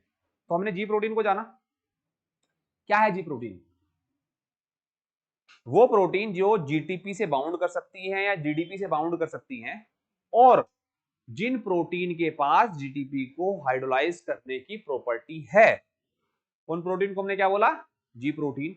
They can be monomeric, they can be trimeric, 3 सब यूनिट की मिलकर बनी हो सकती है या एक की। यहां जो हम पढ़ रहे हैं वो एक क्या है, ट्राइमेरिक है, 3 सब यूनिट से मिलकर बनी है, अल्फा बीटा एंड गामा। उसमें अल्फा जो है वो अपने अंदर पावर रखती है उस जीटीपी या जीडीपी से बाउंड करने की, समझ में आई बात। जब सिग्नल मॉलिक्यूल बाउंड करेगा, जब तक सिग्नल नहीं होगा तो ये जीडीपी बाउंड फॉर्म में रहेगी, और जब सिग्नल बाउंड करेगा तब ये जीडीपी को हटाकर जीटीपी को जोड़ दिया जाएगा, और फिर ये जी प्रोटीन आगे जाकर किसी इफेक्टर मॉलिक्यूल को एक्टिवेट करेगी, वो हम पढ़ेंगे सिग्नल ट्रांसडक्शन में। यहां हम केवल कंपोनेंट्स को जान रहे हैं, ठीक है ना, समझ में आई बात। तो ये साइकिल बहुत इंपॉर्टेंट है, ये एक साइकिल ही तो मान लो इसको, है ना, this is very very important, ठीक है, क्लियर है ना सारी बातें। तो पूरी क्लास की एक क्विक सी समरी हो जाए, हमने क्या पढ़ा, हमने पढ़ा कि सिग्नलिंग क्या है, जहां हमने 3 चीजों को जाना, सोर्स, सिग्नल और टारगेट। सोर्स तो सिग्नल बनाएगा, that can be anything, signal variety of nature के भी मिल सकते हैं, सो टारगेट जो रेस्पॉन्स हमें देगी, सिग्नल के हिसाब से हमारा टारगेट सेल बिहेव करेगी, ठीक है। अब इन दोनों के बीच की रिलेशनशिप पर हमने सिग्नलिंग को डिवाइड किया, auto, para, endo and juxta and synaptic में। फिर हमने सिग्नल मॉलिक्यूल को पढ़ा, वैसे तो बहुत सारे टाइप के हैं, पर हमने केमिकल वाले सिग्नल मॉलिक्यूल को पढ़ा, जो नॉन पोलर या पोलर हो सकते हैं, उसी के हिसाब से उनका मूवमेंट, ब्लड में ट्रांसपोर्ट, और उसी के हिसाब से उनकी टारगेट सेल पर लोकेशन है। जिस केस में रिसेप्टर मेम्ब्रेन पर है, उस केस में हमें इंट्रासेलुलर भी एक सिग्नलिंग मिलेगी, जिसको हमने बोला क्या, सिग्नल ट्रांसडक्शन पाथवे, जहां हमें सेकेंडरी मैसेंजर मिलेगा। जहां नहीं है हमारा, जहां हमारा signal molecule polar non polar है, वो डायरेक्टली सेल के अंदर जाएगा और रिसेप्टर से बाउंड करके एक रेस्पॉन्स जनरेट करवाएगा, जो कि मोस्ट ऑफ द केसेस में हमारा कोई जीन एक्सप्रेशन में चेंज होगा। ठीक है, समझ में आई बात पूरी? बहुत ही एकदम सिंपलिस्टिक वे में मैंने समझाया आप लोगों को। क्लास आज यहीं तक करते हैं। कल हम क्या करेंगे, कल हम जो है पहला सिग्नल ट्रांसडक्शन पाथवे पढ़ेंगे जीपीसीआर के through, that will be cyclic AMP pathway. ये 4 पाथवे हम लोग जीपीसीआर के थ्रू पढ़ेंगे, साइक्लिक एएमपी, डीएजी। कल तो जीपीसीआर पूरा खत्म कर देंगे। जीपीसीआर में ये चारों पाथवे ये पूरा खत्म हो जाएगा अच्छे डिटेल में, और कुछ इनहिबिटर्स भी होंगे। जैसे कुछ टॉक्सिन्स हमारे ऐसे होते हैं जो इंटरफेयर करते हैं जीपीसीआर सिग्नलिंग में, तो जैसे कोलेरा टॉक्सिन है, पर्टुसिस टॉक्सिन्स है, उसके बारे में डिस्कस करेंगे और कुछ क्वेश्चन डिस्कस करेंगे, क्वेश्चन एक साथ भी डिस्कस कर लेंगे। ठीक है, समझ में आई बात? ये पूरा का पूरा 4 पाथवे हम लोग कल कवर करने वाले हैं। एक्स्ट्रा कुछ टाइम बचा हमारे पास में कल, तो हम लोग जो है आरटीके को स्टार्ट कर लेंगे, एटलीस्ट आरटीके के रिसेप्टर के बारे में जान लेंगे। जैसे आज हमने केवल जीपीसीआर के रिसेप्टर के बारे में जान लिया, ठीक है ना। ये पाथवे रहेंगे हमारे, जिनको मैं आगे एक एक करके आप लोगों को समझाऊंगा, पूरा लिखाऊंगा। ठीक है, तो ये कल की क्लास में हम लोग जो है डिस्कस करेंगे। और थोड़ा रह गया हमारा जी प्रोटीन की डिफरेंट फैमिली के बारे में, वो भी हम लोग जो है कल की क्लास में डिस्कस कर लेंगे। ठीक है जी, कोई डाउट किसी को? क्लियर है ना? कुछ पूछना है पूछो, मैं रिकॉर्डिंग ऑफ कर रहा हूँ मैं तो ना। ऑनलाइन में किसी को कुछ पूछना है भाई?